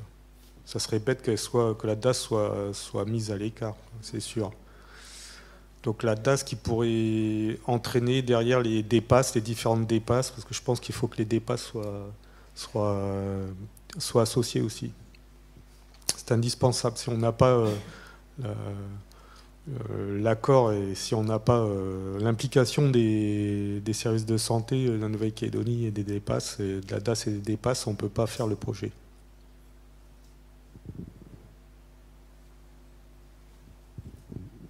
Vous pourriez prendre rendez-vous? Non? Tout de suite. Il y a ça, et puis il y a peut-être aussi la communication auprès des populations à Calais, pour pas affoler tout le monde et pour quand même communiquer un peu. Peut-être l'expérience. C'est quelque chose que la DAS pourrait faire en coordination, enfin en collaboration avec nous, avec les intervenants, mais ça pourrait être piloté par la DAS. Je sais pas, vous en pensez quoi? Le projet présenté aujourd'hui, donc aujourd'hui, j'ai pas beaucoup de recul là-dessus. C'est quand même des moyens assez conséquents et c'est assez chronophage. Donc les mettre à disposition demain, ce ne sera pas possible. Maintenant, effectivement, on va se rencontrer très rapidement pour en discuter et voir un petit peu comment on peut planifier tout ça. Mais c'est pas quelque chose qui se montre aujourd'hui. Non mais, pardon. Vous découvrez le projet aujourd'hui, d'accord, mais la DAS a été contactée bien en amont, et les dépasses aussi. Voilà. C'est pour vous dire qu'on ne vous met pas devant le fait accompli. C'est-à-dire que bien en amont, la DAS a été contactée, même lors de la réalisation des appels à projets, parce que j'ai travaillé dessus, et on avait demandé, oui, bien avant encore, enfin quand on a commencé à travailler dessus, avec M. Robineau, on avait demandé à ce que la DAS puisse s'associer aux différents travaux préparatoires. Okay. Bonjour, Magali Patron pour KNS. J'avais une question par rapport aux 100 familles que vous allez sélectionner. Oui. Les tranches d'âge, est-ce que vous allez faire sur des enfants, que sur des adultes, femmes, hommes, des retraités? Est-ce que vous considérez... Pardon. Pour la phase A ou pour pour les deux? Parce que les 100, en fait, pour la phase B, c'est les 100 sites, ça sera que des habitats, donc c'est des familles, mais ça sera pas des prélèvements humains, en fait, c'est que de l'environnement. Et par contre, pour la phase A, qui est l'étude d'imprégnation, donc c'est 100 adultes et 70 enfants, et ça sera en fait, ils seront recrutés au fur et à mesure des consultations médicales, donc en excluant les travailleurs, mais il n'y aura pas de... Voilà, je crois que c'est de... L'âge, c'est de 3 à 18 ans pour les enfants, et après, ça sera 100 adultes par site. Voilà. Et vous allez faire 50 femmes, 50 hommes? Oui, je crois que c'est ça, oui. D'accord. Et si les personnes ont travaillé 1 an ou 2 dans leur vie sur un site minier, est-ce que vous les excluez ou non? Je ne connais pas exactement. Ou s'ils sont à la retraite et qu'ils sont à la retraite de sites miniers, est-ce qu'ils font partie des statistiques? Je ne sais pas si...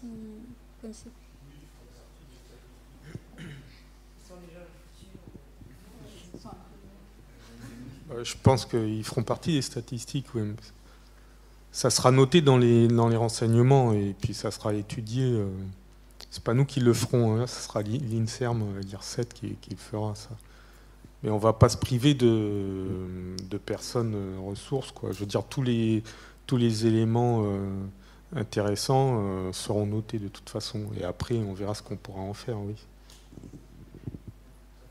Combien, à peu près 500 Alors, pour la phase A, c'est 1020 sujets 1020. Au total. Ouais.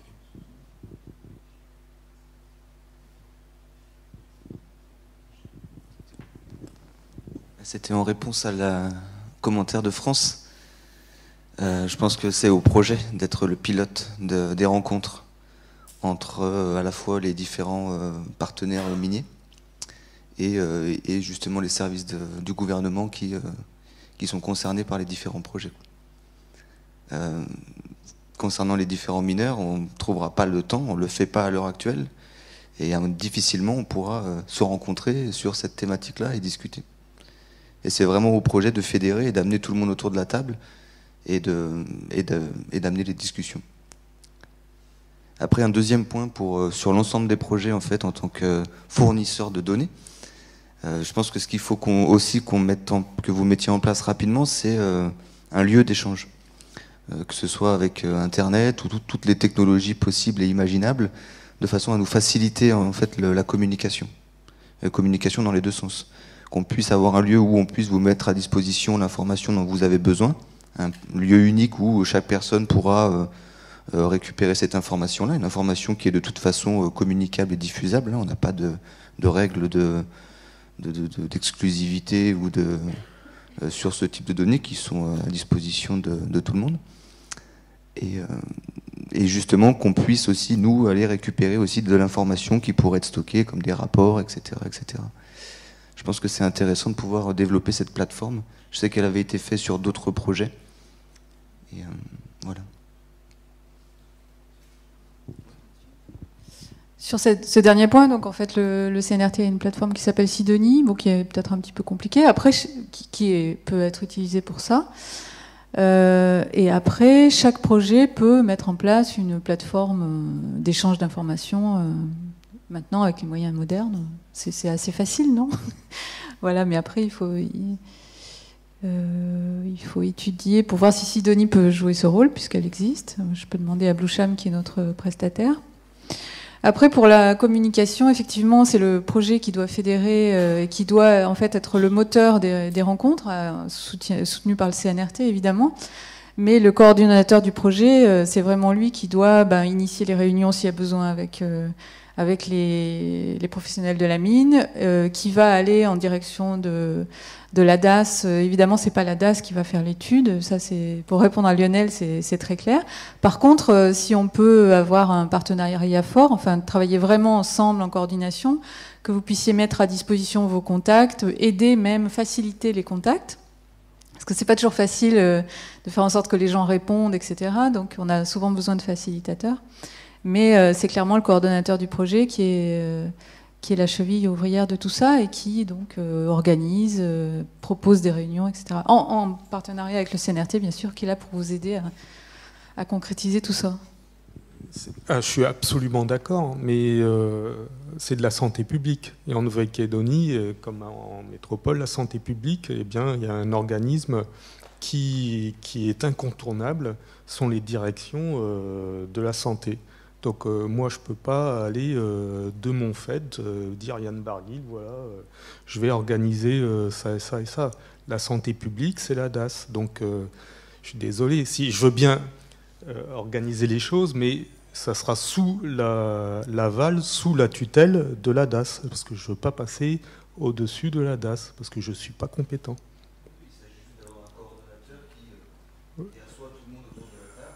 Ah oui, non, mais ça c'est évident, oui. C'est pour ça qu'on a dit qu'il faudrait un coordonnateur local. Voilà, donc de coordonnateur local, il y en aura un. Bon, ça pourra peut-être être moi, si Yannick est d'accord, oui, ce sera moi. Mais je ne passerai pas au-dessus de la DAS. Ça sera fait, bien évidemment, sous la tutelle de la DAS. Ok. Vous n'avez plus de questions? La SLN, pas de questions, pas de réponse? Non.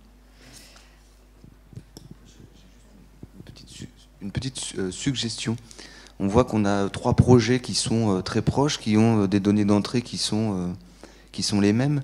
Est-ce qu'on n'a pas intérêt à mettre en place un coordonnateur sur un interlocuteur unique qui soit un peu le référent sur ces 3 projets et qui puisse permettre de clarifier aussi la communication, l'échange d'informations?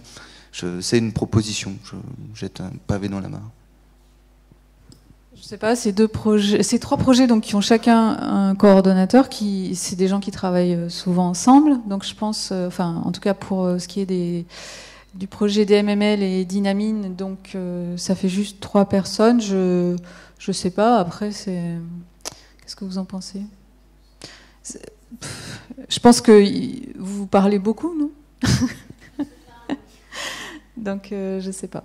En fait, on va dire qu'il y a 3 personnes qui se connaissent bien dans les 3 projets. Farid et moi, nous communiquons régulièrement. Yannick et moi communiquons régulièrement. Donc, on peut mettre en place la communication avec M. Barguil. Après, concrètement, piloter les 3 projets, ça me paraît compliqué. Parce que ne serait-ce que d'un point de vue temps, moi je ne vais pas être forcément au courant, on va être au courant, on va échanger, mais c'est difficile quand même d'être hyper pointu sur les 3 projets pour pouvoir assurer le bon enchaînement des 3 projets en même temps, quoi. Parce que c'est quand même, mine de rien, chacun des projets est ambitieux à lui seul. Donc ça devient quelque chose de très très gros. Et moi j'ai peur qu'une seule et même personne ait du mal à gérer tout ça, parce que tout simplement on n'a pas le temps. Il faudrait dégager du temps. Une personne peut le faire, mais il faut dégager le temps nécessaire. Et ce temps-là, en tout cas pour ma part, je ne l'ai pas. De toute façon, il y a quand même un effort qui va être fait pour donc monter des réunions ensemble si on doit faire des réunions avec les mineurs, etc., pour qu'il y ait une mutualisation des... Enfin, en tout cas, que le temps des mineurs ne soit pas multiplié par 3. Donc toutes les réunions sont communes. Depuis le début, on essaye de faire comme ça. Qu'on continuera pour optimiser le temps de tout le monde. Voilà, je ne sais pas si vous avez encore des remarques, des questions ou autres. Donc on peut déclarer les projets ouverts.